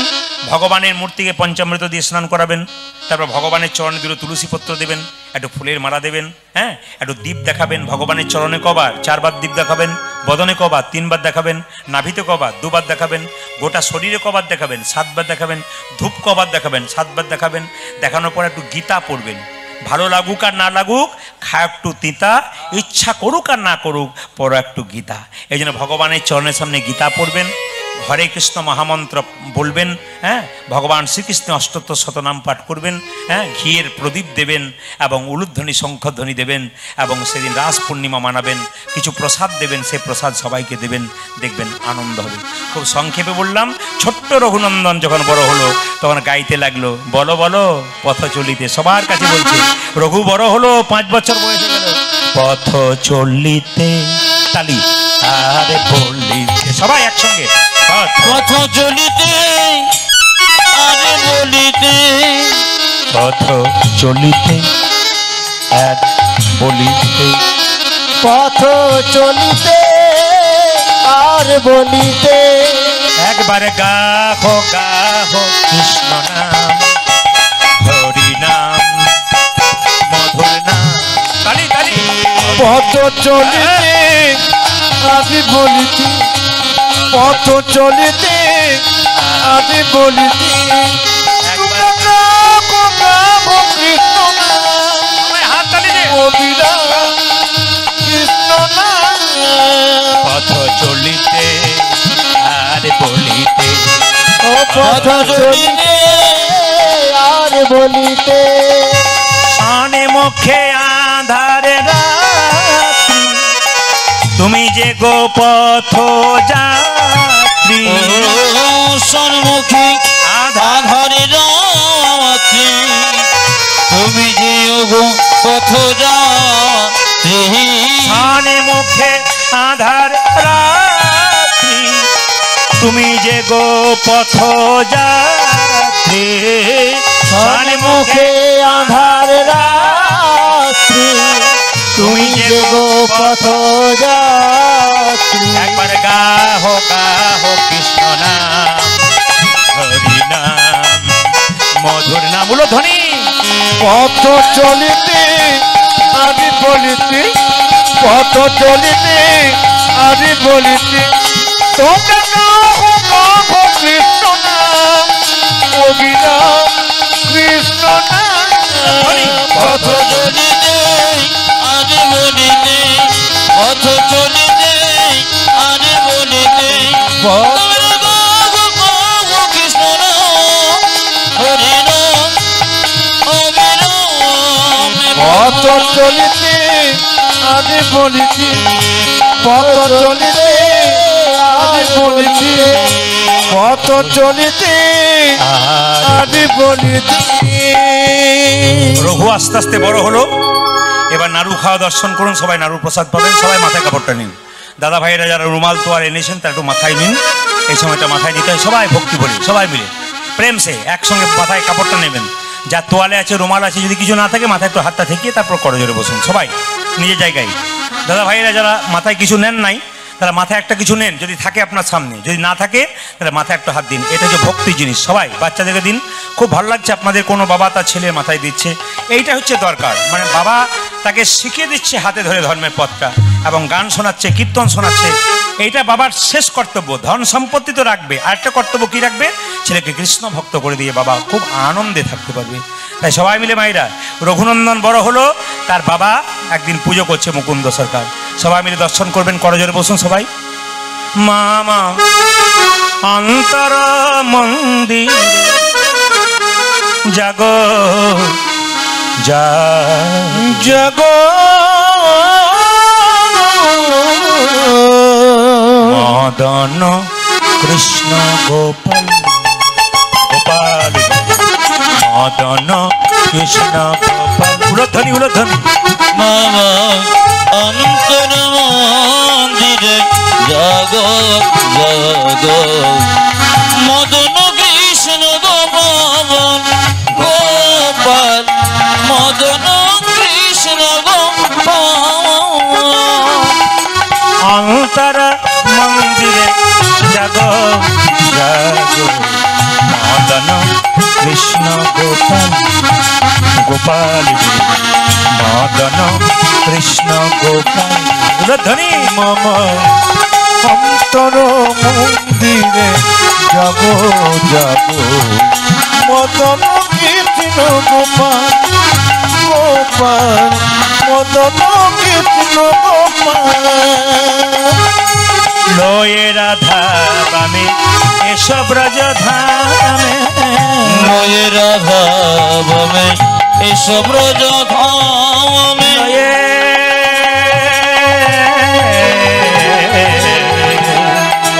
লয়ে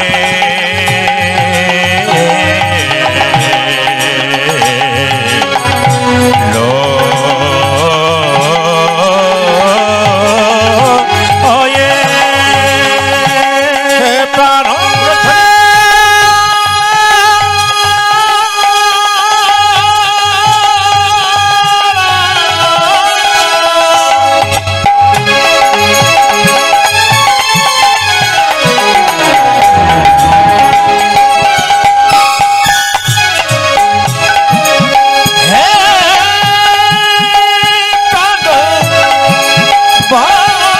দর্শন করুন, অন্যদিকে তাকাবেন না। সেবা দর্শন করতে হয়, ভগবানের প্রসাদ দর্শন করতে হয়।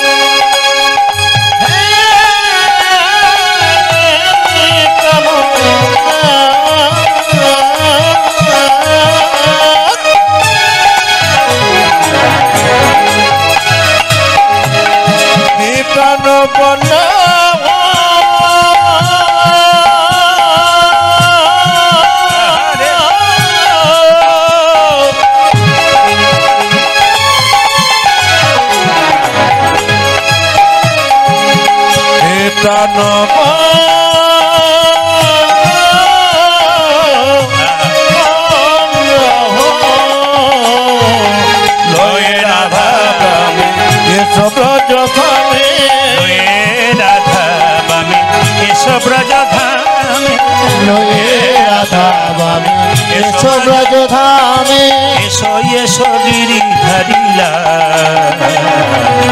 মদন কৃষ্ণ গোপাল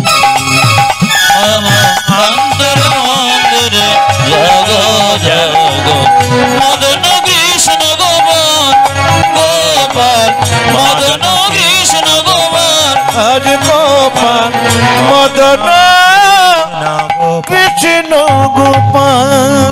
দর্শন করুন। পাশের গ্রাম থেকে ছোট্ট ছেলে কবিরাজ, কি পুজো করছো কেন? আমার বাবার খুব যন্ত্রণা পেটে, একবার চলো। হ্যাঁ রে, আমি তো কোনো ব্রাহ্মণ ডাকিনি পুজো করবে। দাঁড়া দাঁড়া, আমার খোকা আস্তে আস্তে বড় হচ্ছে। খোকা, কি হলো বাবা? পুজো তুই কর। কেন?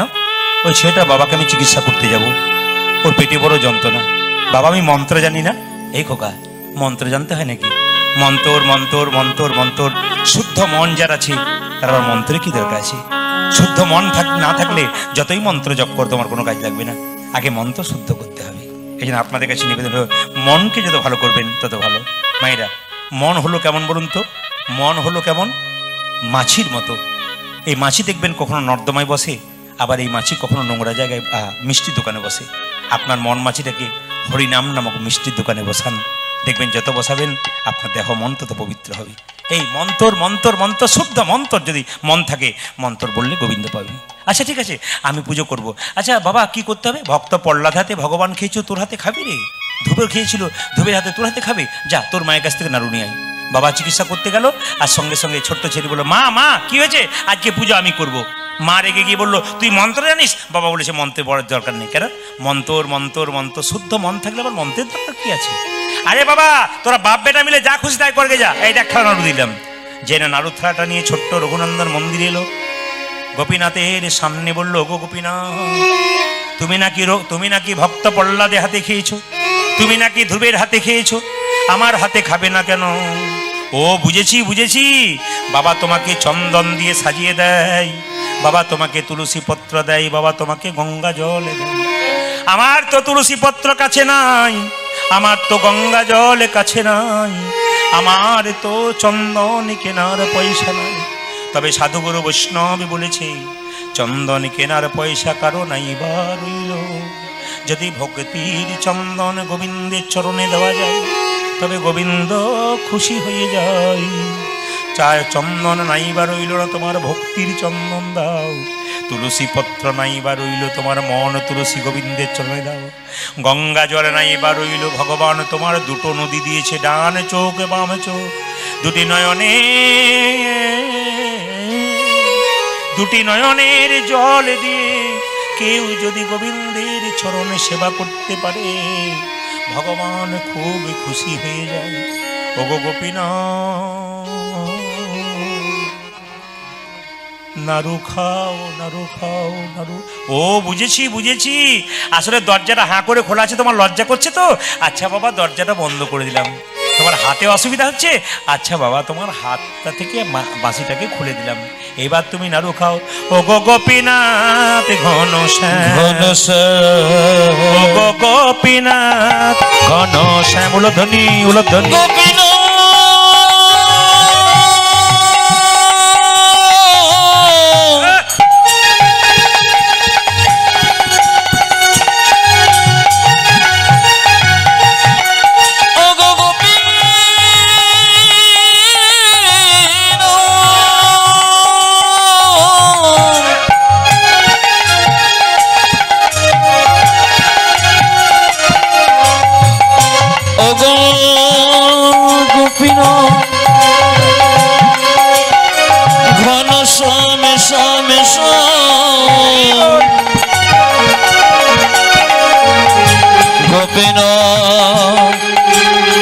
তুমি ঘন বাবা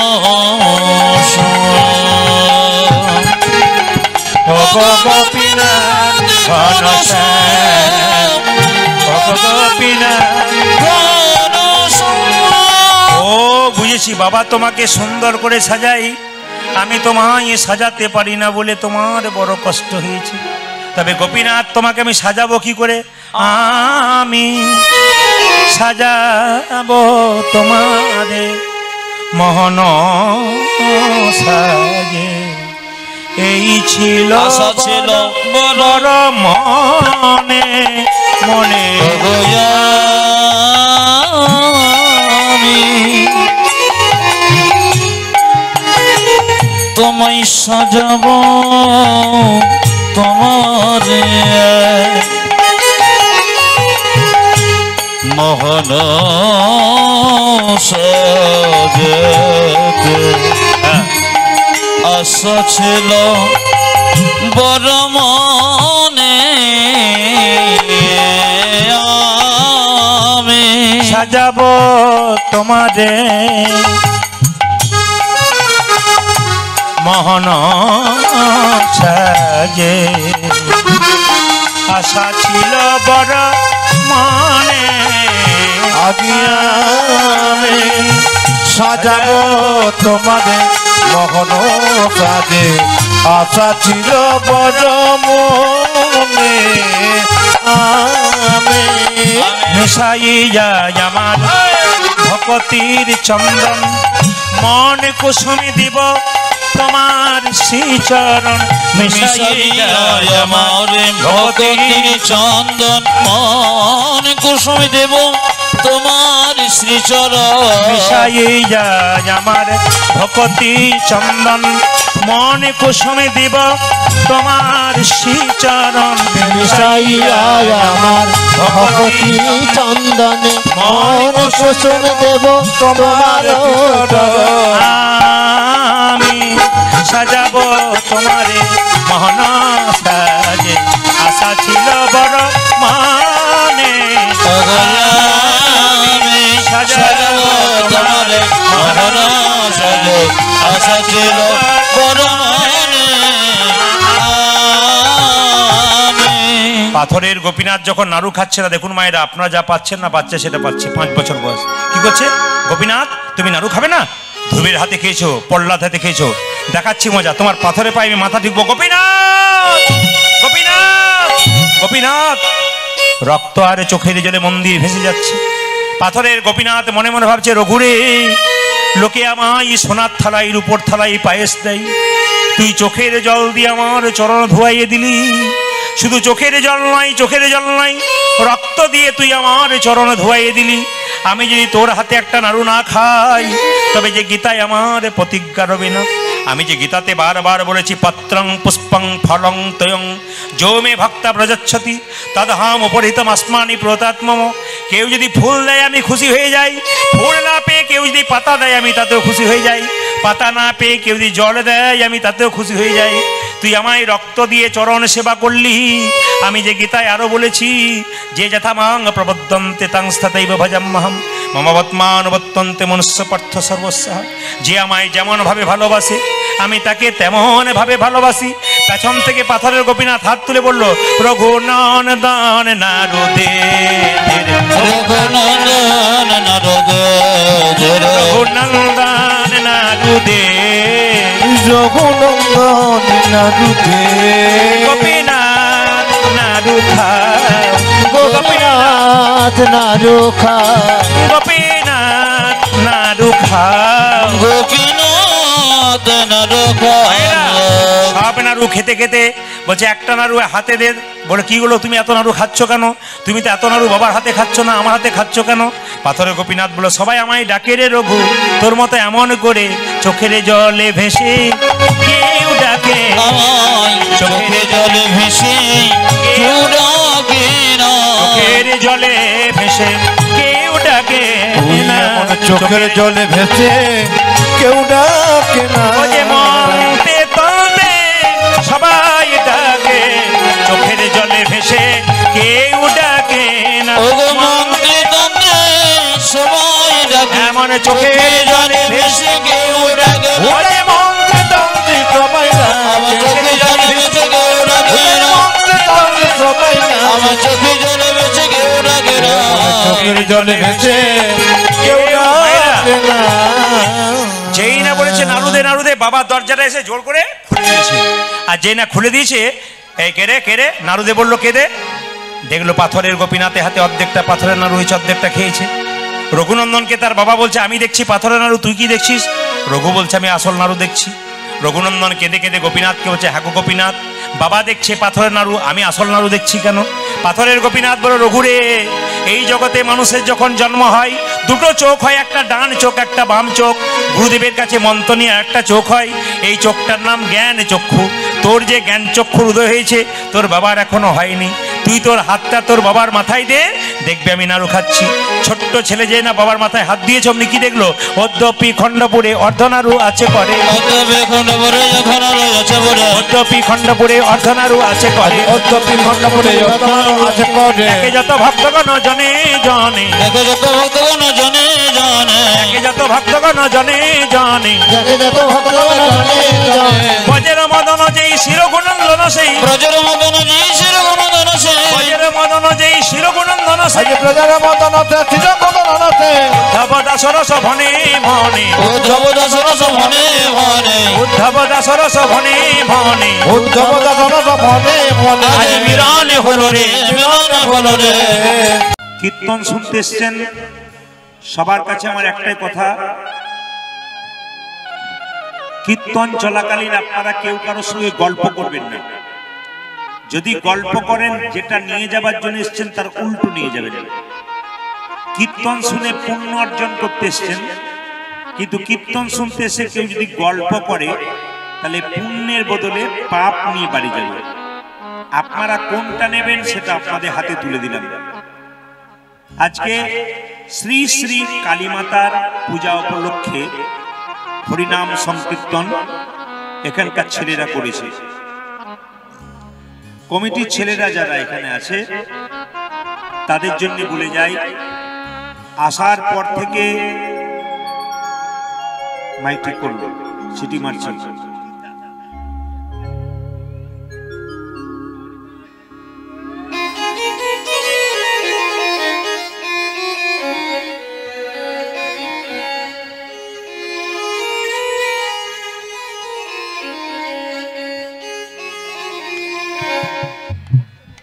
আসার পর থেকে কমিটির সুবন্দোবস্ত ব্যবস্থা, সুব্যবহার, প্রেম ভালোবাসা, এত সুন্দর বন্দোবস্ত আমাদের মনকে আকৃষ্ট করেছে। ঈশ্বরের কাছে প্রার্থনা করে গেলাম এই ছেলেগুলোর জন্য প্রতি বছর যেন আপনাদের কাছে সুন্দর থেকে সুন্দরতর অনুষ্ঠান উপহার দিতে পারে, এই প্রার্থনা গৌর গোবিন্দের কাছে করব। আপনারা ওনাদের জন্য একটু উলুধ্বনি এবং জয়ধ্বনি দিন। শ্রী গৌরাঙ্গ প্রেমের ঠাকুর, প্রেম বিলাতে এলো নদী যায়। আজি শ্রী গৌরাঙ্গ প্রেমের ঠাকুর, প্রেমের বিলাতে এলো নদী। শ্রী গৌরাঙ্গ প্রেমের ঠাকুর, প্রেম বিলাতে এলো নদী যায়। শ্রী গৌরাঙ্গ প্রেমের ঠাকুর, প্রেম বিলাতে এলো নদিয়া। শ্রী গৌরাঙ্গ প্রেমের ঠাকুর, প্রেম বিলাতে এলো নদী যায়। আজি শ্রী গৌরাঙ্গ প্রেমের ঠাকুর, প্রেম বিলাতে এলো নদিয়া। রাধা প্রেমে করা তনু, রাধা প্রেমে গুরু তনু, রাধা প্রেমে করা তনু, রাধা প্রেমী গরা তনু, অন্তরে যেন শ্যামরাই। আগে রাধা প্রেমী গরা তনু, অন্তরে যাচ্ছে মোরাই। রাধা প্রেমে করা তনু, অন্তরে যেন শ্যামরাই। রাধা প্রেমে গুরু তনু, অন্তরে শ্যামরা। শ্রী গৌরাঙ্গ প্রেমের ঠাকুর, প্রেম বিলাতে এলো নদী যায়। শ্রী গৌরাঙ্গ প্রেমের ঠাকুর, প্রেমে বিলাতে এলো নদী। শ্রী গৌরাঙ্গ প্রেমের ঠাকুর, প্রেম বিলাতে এলো নদী যায়। গৌরাঙ্গ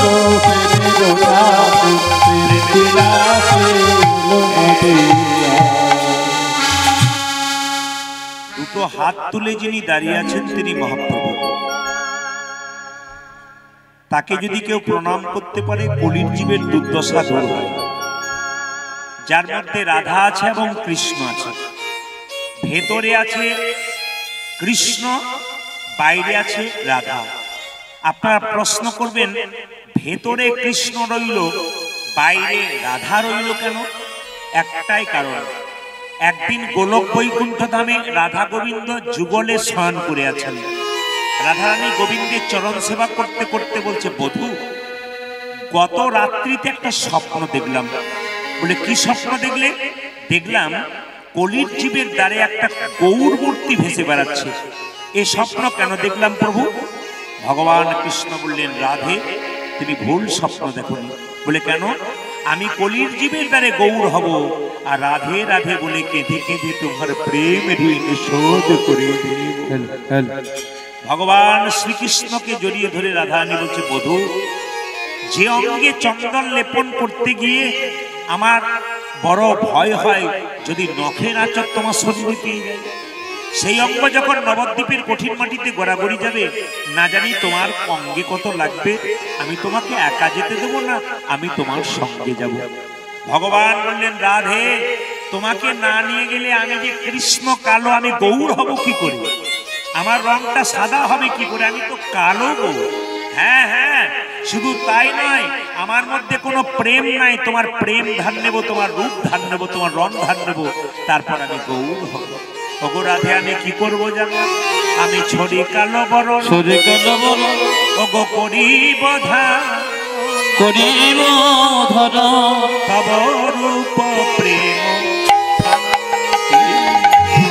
রাধে গো।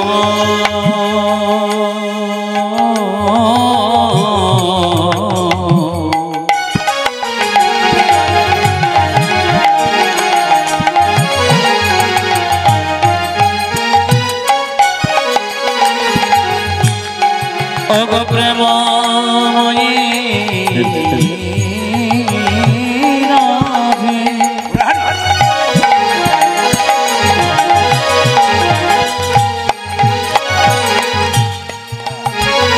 আমি ছড়ি কালো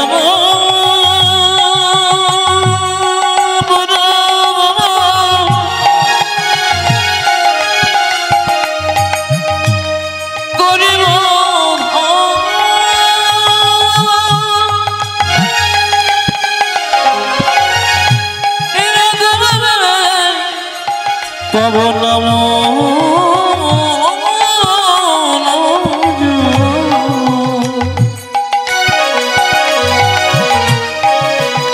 তব রূপ প্রেম তবে করি আমি শরীর নমন করিব ধন তব রূপ প্রেম শান্তি। লইয়া কাঁদিয়া কাঁদিয়া নয়ন জলে হব শান্তি।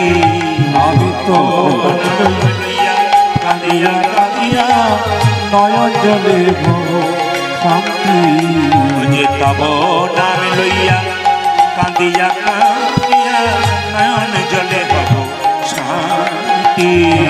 তব নাম লইয়া কাঁদিয়া কাঁদিয়া নয়ন জলে হব শান্তি। আমি কেঁদে কেঁদে বেড়াইব, রাধে আমি কেঁদে কেঁদে বেড়াইব, কেঁদে কেঁদে বেড়াইব, আমি কেঁদে কেঁদে বেড়াইব। জয় রাধে শ্রী রাধে বলে কেঁদে কেঁদে বেড়াইব। জয় রাধে শ্রী রাধে বলে আমায় রাধে দয়া করো বলে, জয় রাধে শ্রী রাধে বলে, রাধে দয়া করো বলে, রাধে শ্রী রাধে বলে, রাধে দয়া করো বলে,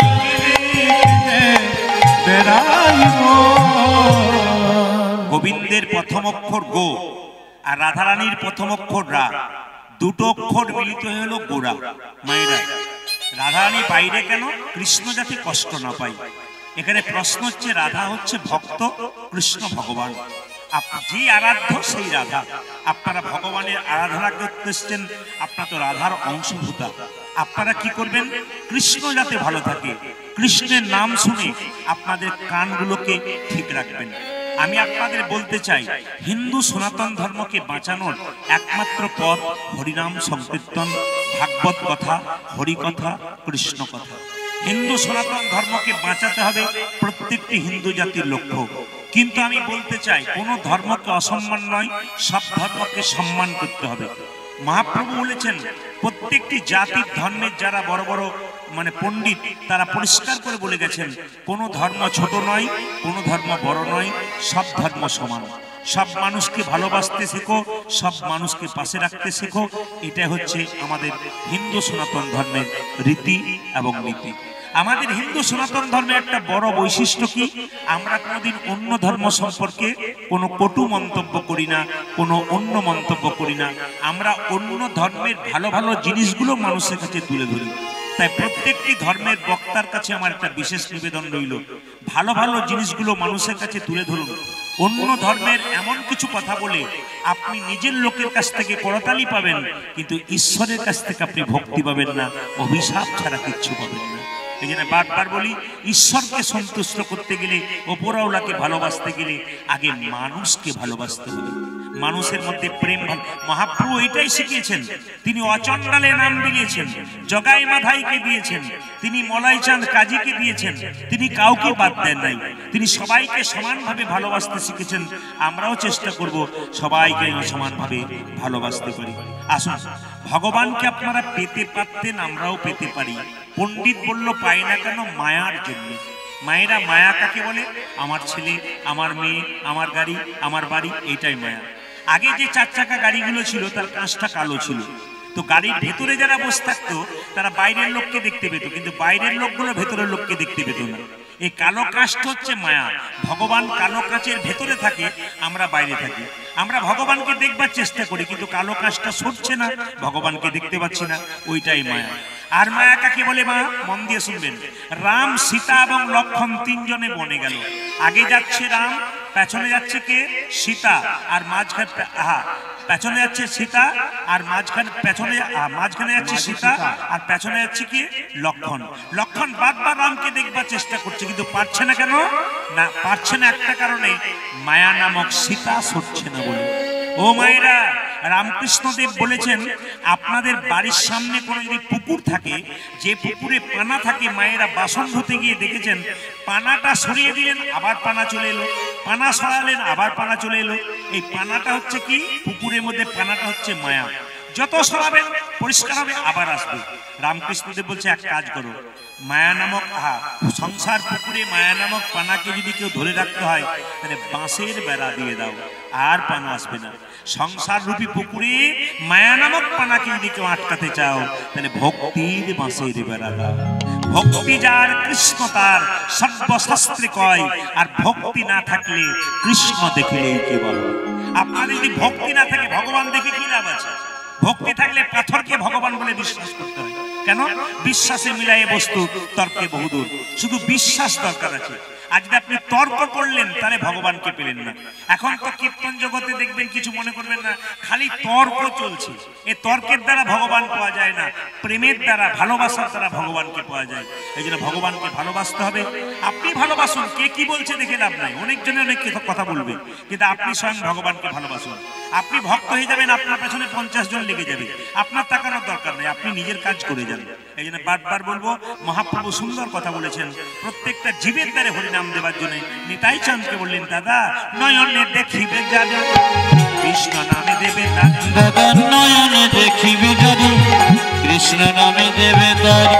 কে নিচ্ছে কে নিচ্ছে না দেখে লাভ নাই, যাকে দেখবে তাকে দেবে। নয়নে দেখিবে জানি, কৃষ্ণ নামে দেবে তারি। নয়নে দেখিবে জানি, কৃষ্ণ নামে দেবে তারি। জাতির বিচারে করো না দাদা, জনজাতের বিচার করো না দাদা, জাতির বিচারে করো না দাদা, জাতির বিচার করো না দাদা।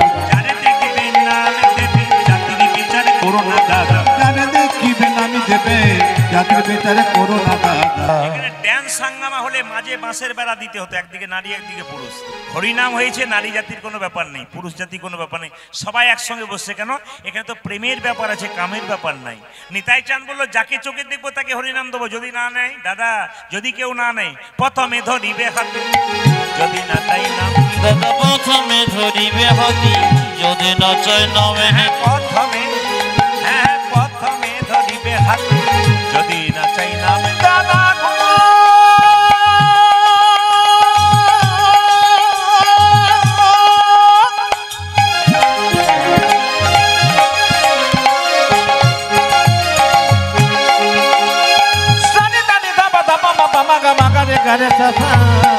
প্রথমে ধরিবে হাতে, যদি না চাই নামে প্রথমে ধরিবে হাতে, যদি না চাই নাম দাদা প্রথমে ধরিবে হাতে, যদি না চাই নামে হাতে ধরে বলবে হরি, হাতে ধরে বলবে হরি, হাতে ধরে বলবে হরি, হাতে ধরে বলবে হরি, বলাবে হরি, বলবে হরি, হাতে ধরে বলবে হরি, তুমি বলাবে হরি, বলবে হরি, হাতে ধরে বলবে হরি। বলাবে হরি, বলবে হরি, হাতে ধরে বলবে হরি। তুমি বলবে হরি, বলবে হরি, হাতে ধরে বলবে হরি। হাতে ধরার পর যদি কেউ হরিনাম না নেয়, শেষ উপায় কি? পাছে তার লোটাইবে পাই, পাছে তর, পাছে তর লোটারিবি দাদা পাছে তার, পাছে তার লোটাইবে পাই। তুই তারা পাছে তার, পাছে তার লোটাইবি পাই, বলি পাইয়ে ধরি বলিবে হরি, ধরে বলবে হরি, পাইয়ে ধরি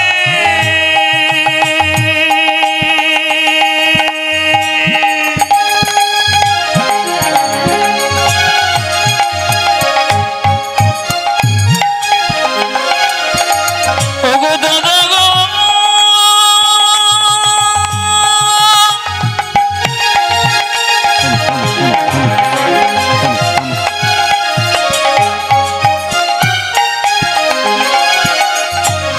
ওগো দাদা, দাদা তুমি পায়ে ধরে বলবে হরি, বলাবে হরি, বলিবে হরি, পাইয়ে ধরি বলিবে হরি। তুমি বলাবে হরি, বলবে হরি, হরি বলবে তুমি বলাবে হরি, বলবে হরি,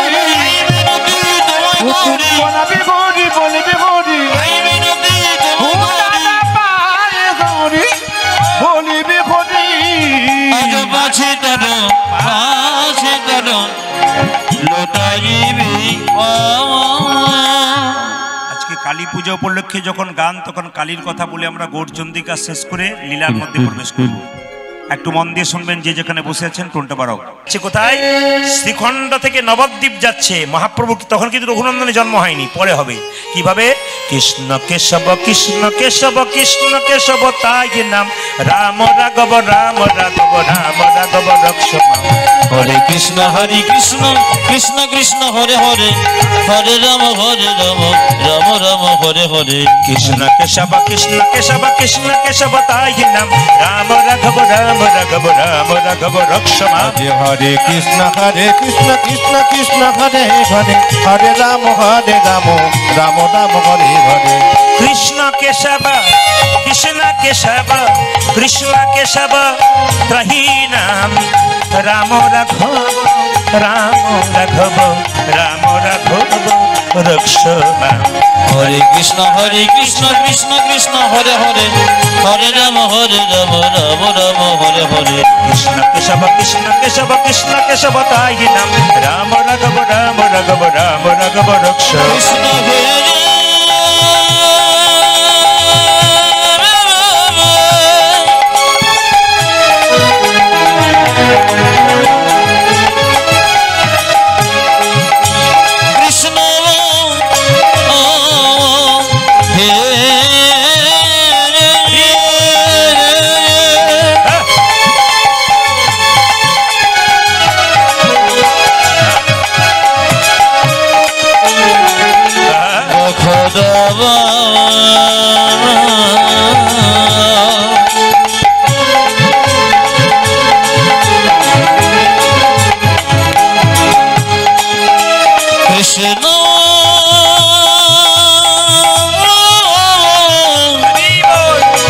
নবকে। আপনারা বলবেন যে গাছে ফল ধরে সে গাছের ডালটা উঁচু দিকে যায় আর নিচের দিকে যায়? নিচে। আর তখন একজন বলছে উঁচু দিকে যায়। কি কীর্তন শুনছে গো, ও দেখছে কেউ উঠায় নেই, আমি আবার কেউ একজন আবার আমি দেখে নিয়েছি আমাকে ফাঁকি দিয়ে চলবে, উঁচু দিকে যায় না নিচের দিকে, মানে দুদিকে যায় আর কি। সে ভোটের সময় হয় না, কিছু কিছু পার্টি আছে দেখবেন এ পক্ষ মুড়ি খায় ও পক্ষ মুড়ি খায়, কাকে যে ভোট দেয় অন্তর্যামী ছাড়া কেউ জানে না। এই জন্য দেখবেন দুধ এক একজন এরকম এক একজন এইরকম, না না তা নয়, এদিকে তাকান, কিছু মনে করবেন না মায়েরা। হাত যারা যে গাছে ফল ধরে সেই গাছটার ডালটা নিচের দিকে যায়, আর যে গাছে ফল ধরে না সেই গাছের ডাল উঁচু দিকে যায়। ভক্ত যারা হয় লক্ষ্য করবেন, কি কম বয়স কি বেশি বয়স, ভক্ত যারা হয় খুব ভক্তি ভরে কীর্তন শোনে, তর্ক করবে না, কিন্তু রাজহাঁসের মতো আসল জিনিসটা নিয়ে নেবে, বাকিটা ফেলে দেবে। যারা খুব ভক্ত হয় চুপচাপ শুনবে, একবারে চুপচাপ। আপনি মালদা নদিয়া, কালকে আমার গান আছে অবশ্য বর্ধমান জেলায়, কিন্তু আপনার লক্ষ্য করুন মালদা নদিয়া জেলাতে কি হয়, মেয়েরা একটা করে আসন আনে, এক গ্লাস একটা করে বোতল আনে থলেতে করে, একবার আসন নিয়ে বাচ্চা নিয়ে চুপচাপ বসে যায়, কীর্তন শোনার মনোভাব নিয়ে, মানে বাড়ি থেকে সিদ্ধান্ত করে আসে কীর্তনটা গোটা শুনে ক্লিয়ার করে আসবো। আর আমাদের দুই চারজন চল প্রদীপ পালকে ইউটিউবে দেখেছি, একবার দেখে ঘর চলে আসবো, অসুবিধা নেই, কার আবার অনেক কাজ আছে, অনেক কুটুম্ব আসার দরকার আছে, না না সে করলে হবে না, স্থির সিদ্ধান্ত নিতে হবে, আমি শুনে যাব, আমি কিছু নিয়ে যাব, এই জন্য কমিটি ব্যবস্থা করেছেন। এই যে তাকাবেন, তাহলে গাছের ডাল নিচের দিকে যায়, ভক্ত যারা হয় তারা এরকম হয়। মায়েরা যখন ভক্ত এরকম করে দাঁড়িয়ে আছে, তখন মহাপ্রভু শিবাসকে বলে, শিবাস এক কাজ করো, ভক্ত যদি কাই মনে কোনো বাঞ্ছা করে ভগবানের সাধ্য নাই সেই বাঞ্ছা নাহি পড়ে। ওই ভক্ত এসছে আমাদেরকে দেখতে, আমাদের আশীর্বাদ নিতে, যে চলো না শিবাস একবার সুরধ্বনি তীর দিয়ে একটু কীর্তন করতে করতে চলে যাই, ওরা আমাদের দুজনকে দর্শন করুক, ওদের ইচ্ছা জেগেছে। তো মহাপ্রভু আগে আগে কীর্তন করছে, শিবাস তার পেছন পেছন যাচ্ছে, আর দু ভাই মিলে মুকুন্দ বলছে, দেখ ভাই ওই দেখ মহাপ্রভু যাচ্ছে, সুরধ্বনি তীরে সুরধ্বনি তীরে মহাবিল বিরস সমবয় বালক সঙ্গে আজ সুরধ্বনি তীরে তীরে মহাবিলস সমবয় বালক সঙ্গে সুরধ্বনি তীরে মহাবিলস সমবয় বালক সঙ্গে সুরধনি তীরে তীরে মহাবিলস সমবয় বালক সঙ্গে করে করতালি ধ্বনিত হরি আরে করে করতালি ধ্বনিত হরি হরি করে করতালি ধ্বনিত হরি ধ্বনি আবার করে করতালি ধ্বনিত হরি ধ্বনি। দেখুন এখানে কীর্তন শুনতে এসছেন, সবার মন তো এক নয়, যার যেমন ভাব তার তেমন লাভ। তো বড় ভাই বলছে, এই কি দেখছিস, ওই তো আমার ঘোড়া, ওই জায়গায় ওই তো আমার গোরা নাচে। ছোট ভাইকে জিজ্ঞেস করছে কি দেখছিস, ছোট ভাই বলছে আমি দেখছি ওই তো আমার ঘোড়া, দেখো দেখো ওই তো আমার গোড়া নাচে, ওই তো আমার ঘোড়া, দেখো ওই তো আমার গোরা নাচে, শ্যাম দণ্ড বাহু তুলে, ওই তো আমার ঘোড়া, ও দেখো হেমে দণ্ড বাহু তুলে ওই তো আমার গোরা নাচে। শ্যাম দণ্ড বাহু তুলে, ওই তো আমার ঘোড়া, ও যা যে হ্যামি দণ্ড বাহু তুলে ওই তো আমার গোড়া নাচে। ছোট ভাই বলছে দাদা আমি দেখছি গোড়া নাচছে, বড় ভাই বলছে না না আমি দেখছি আরেকজন নাচছে, ওই তো গোড়াই নাচে। ওই দেখি ওই তো গোরাই গান নাচে। শুনলে হবে না, কথাগুলো বুঝতে হবে। বলছে ওই তো গোড়া নাচে, বলছে না ওই তো গোড়াই, মানে রাধাই নাচে, ওই তো গোড়াই নাচে, দেখো দেখো দেখো ওই তো গোরাই নাচে, ওই তো গোড়াই নাচে, দেখো ওই তো গোড়াই নাচে। অন্তরে যার শ্যাম নাচে, বাইরে গোড়াই নাচে, আমার এই অন্তরে যার সামনে নাচে বাইরে গোরাই নাচে। অন্তরে যার শ্যাম নাচে, বাইরে গোড়াই নাচে। অন্তরে যার সামনাতে বাইরে গোড়াই নাচে রাধানি ধীরে ধীরে মহাবীর সমবয় সঙ্গে আজ সরধনে তেরে তেরে মহাবিলাস সমবয় বালক সঙ্গে। মায়েরা ভক্ত মহাপ্রভুর কাছে দাঁড়িয়ে আছে, তাকাবেন সবাই। ভক্ত যখন ভগবানকে ডাকে, ভগবান তখন একবার ধাক্কা মারে, এইদিকে এইদিকে এইদিকে তাকাবেন। ভক্ত যখন ভগবানকে ভালোবাসে, ভগবান তখন একবার ধাক্কা মেরে দেখে আমার কতখানি হয়েছে। মানে আপনি যখন ভগবানকে ডাকবেন তখন আপনাকে একটা ধাক্কা মারবে, একটা দুঃখ দেবে। আপনি তখন যদি মনে করেন তো ভগবানের নাম করলাম, দুঃখ পাচ্ছি, করব না, ভগবান পরীক্ষা করছে কেন? আপনার সোনার দোকানে সোনা বিক্রি করতে যাবেন, স্বর্ণকার পরীক্ষা করে দেখবে এর মধ্যে কতটা খাদ আছে, কতটা সোনা আছে। আপনি ভক্তি সোনা কেমন দিয়েছেন, ভগবান তা পরীক্ষা করবে। সবাই তাকান। মুকুন্দ সরকার যখন দাঁড়িয়ে আছে, নরহরি দাঁড়িয়ে আছে, শ্রীবাসকে মহাপ্রভু বলল ওদের মধ্যে যে ছোট ভাই তাকে বলে দাও সে আমার সঙ্গে সারা জীবন কীর্তন করবে, আমার সঙ্গে থাকবে। আর যে বড় ভাই তাকে বলে দাও সে আমার 100 জন্ম কৃপা পাবে না। এই যে আপনাদের এখানে কীর্তন শুনতে দু ভাই এসছে, একজন কৃপা পেল, একজন পেল না। যে পেল তার তো আনন্দ হবে, আর যে পেল না তার কত কষ্ট হবে। তা শ্রীবাস এসে বলছে, এই যে ভাই, এই তোমাদের মধ্যে ছোট ভাইকে আমি, কি নাম? আমার নাম নরহরি সরকার। তোমার জন্য প্রভু বলেছে তুমি সারা জীবন মহাপ্রভুর সঙ্গে থাকবে, কীর্তন করবে। বড় ভাই বলছে আমার জন্য কি বলেছে? আমি যে আগে আগে এলাম, ওকে টেনে টেনে নিয়ে এলাম। বলছে না, তোমার জন্য বলেছে তুমি 100 জন্ম কৃপা পাবে না। যেই না বলেছে 100 জন্ম কৃপা পাবে না, মুকুন্দ সরকার নাচছে জয় গৌর। শ্রীবাস মনে মনে ভাবছে বেটার বোধহয় মাথা খারাপ হয়ে গেল, মহাপ্রভুর কৃপা পেল না বলে। শ্রীবাস বলছে হ্যাঁ গো মুকুন্দ, প্রভু তোমাকে বললো 100 জন্ম সঙ্গ পাবে না। আমাকে যদি বলতো 100 জন্ম সঙ্গ পাবে না, আমি বিষে আত্মহত্যা করে দিতাম।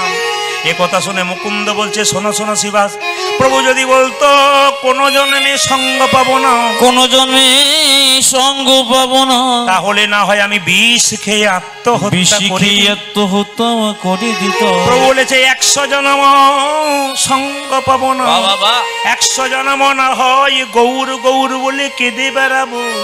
যখনই 100 জন্ম পেরিয়ে যাবে, 101 জন্মে প্রভুর সঙ্গ আমি 101 জন্মে প্রভু সঙ্গ পাবো।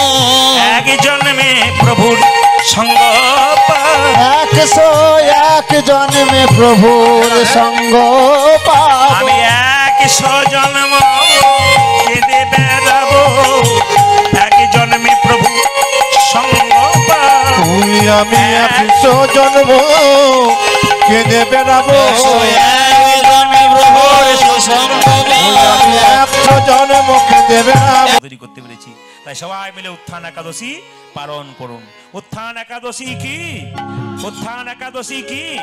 হ্যাঁ, ভগবান শ্রীকৃষ্ণ, ভগবান বিষ্ণু আরাধনা করছে কে? মুকুন্দ সরকার গাইছে। কি গাইছে? এটা ও তার বিনোদ কটিতে বিনোদ ধতি, বিনোদ বিনোদ সাজি। আমার বিনোদ কটিতে বিনোদ ধতে, বিনোদ বিনোদ সাজে। বিনোদ কটিতে বিনোদ ধতি, বিনোদ বিনোদ সাজি। আজ বিনোদ কটিতে বিনোদ ধটি, বিনোদ বিনোদ সাজি। বিনোদ চরণে বিনোদ নুপুর, আজ বিনোদ চরণে বিনোদ নুপুর।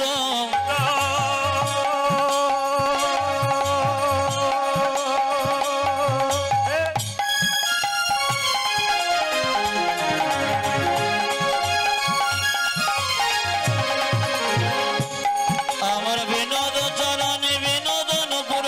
বিনোদ চরণে বিনোদ নুপুর, আজ বিনোদ চরণে বিনোদ নুপুর। বিনোদ বাজে গো। ও গো বিনোদ বিনোদ বাজে, আমার কানো সে বিনোদ রায় গো, কানো সে বিনোদ রায়। ওই আমার কানকে বিনোদ রায় গো, আমার কানকে বিনোদ রায়। এই পদটি যিনি রচনা করলেন সবাই একটু প্রণাম করুন যদুনাথ দাসকে। যদুনাথি কয় বিনোদ নাগর, বিনোদ কদম্ব তলে। আমার যদুনাথি কয়ে বিনোদ নাগর, বিনোদ কদম্ব তলে। যদুনাথি কয় বিনোদ নাগর, বিনোদ কদম্ব তলে। ওটা যে যদুনাথ কয় বিনোদ নাগর, বিনোদ কদম্ব তলে। বিনোদিনী বিনোদ হেরিয়া, কত বিনোদিনী বিনোদ হেরিয়া, কত বিনোদিনী বিনোদ হেরিয়া, আমার কত বিনোদিনী বিনোদ হেরিয়া, কলসি ভাসাইল জলে গো, গো কলসি ভাসাইল জলে, আমার কেন সে বিনোদ রায় গো, কেন সে বিনোদ ওই রায়, আমার কানতে বিনোদ রায় গো, আমার কানতে বিনোদ রায়।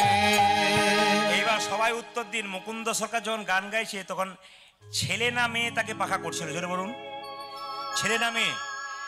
জোরে বলুন। আচ্ছা, মেয়েটি তালপাতার পাখা না তালপাতা?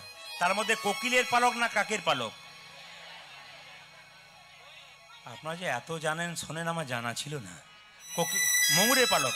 এখন লক্ষ্য করুন, যেই না নবাব বলে উঠেছে মুকুন্দ, আর যেই না মুকুন্দ নবাবের দিকে তাকিয়েছে ময়ূরের পালক দেখে, হে কৃষ্ণ হে কৃষ্ণ করুণা করো।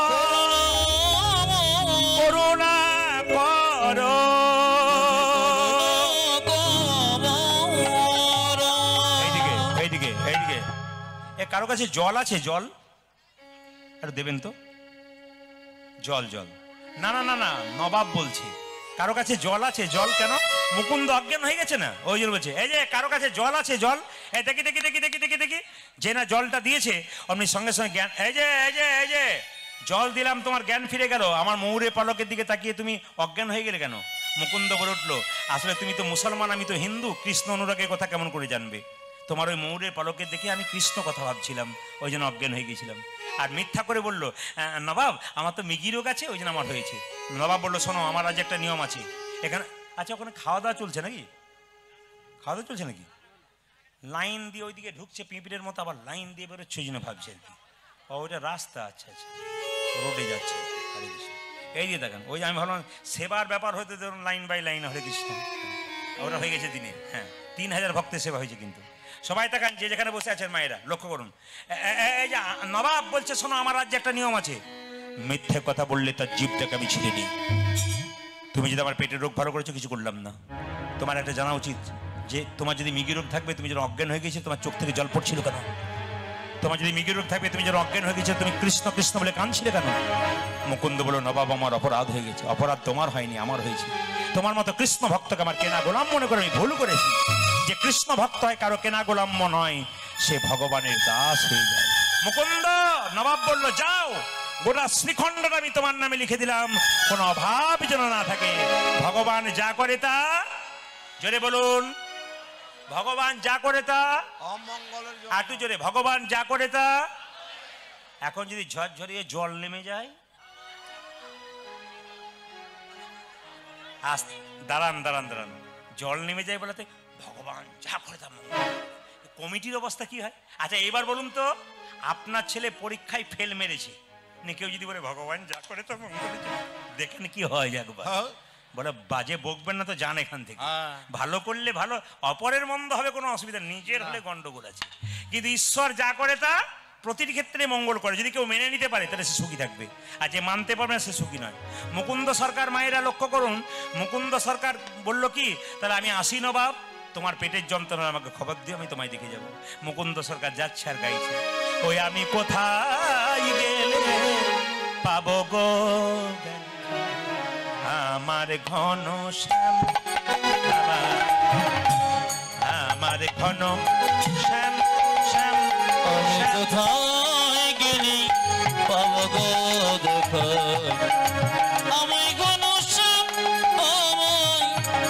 আমায় ঘন শ্যাম। আমি কোথায় গেলে পাবো গো দেখা, আমার ঘন শ্যাম, আমার ঘন শ্যাম। আমি কোথায় গেলে পাবো গো দেখা, আমার ঘন শ্যাম, ঘন শ্যাম, আমার ঘন শ্যাম। কোথায় আমার কৃষ্ণ কানা,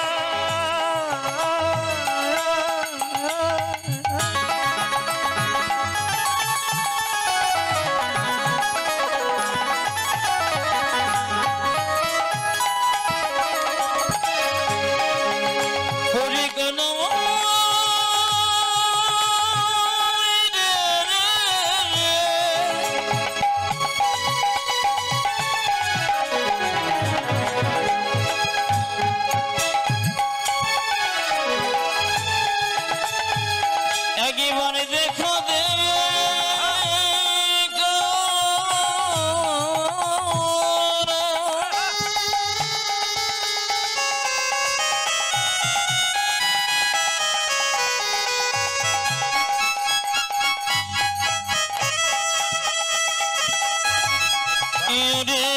কানাই দেখা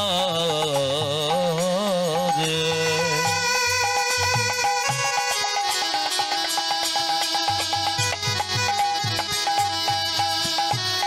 ওরে কানাই রে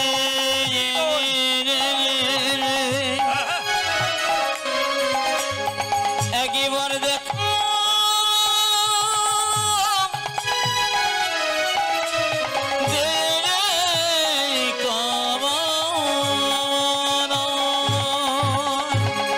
কোথায় আমার কৃষ্ণ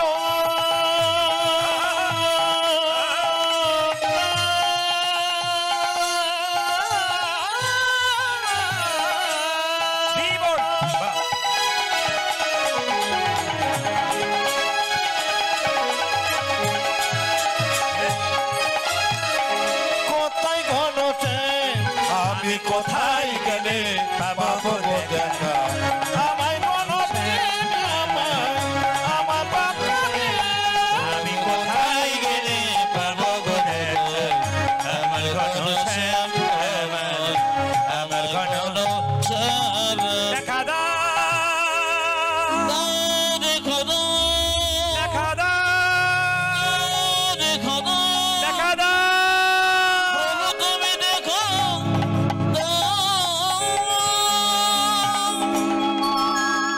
সবচাইতে ভালো কথা কৃষ্ণ ভক্ত হওয়া, সবচাইতে খারাপ হলো আমাদের জীবনে অহংকার। পরিষ্কার জেনে নিন। এতজন কীর্তন শুনতে এসছেন, এখানে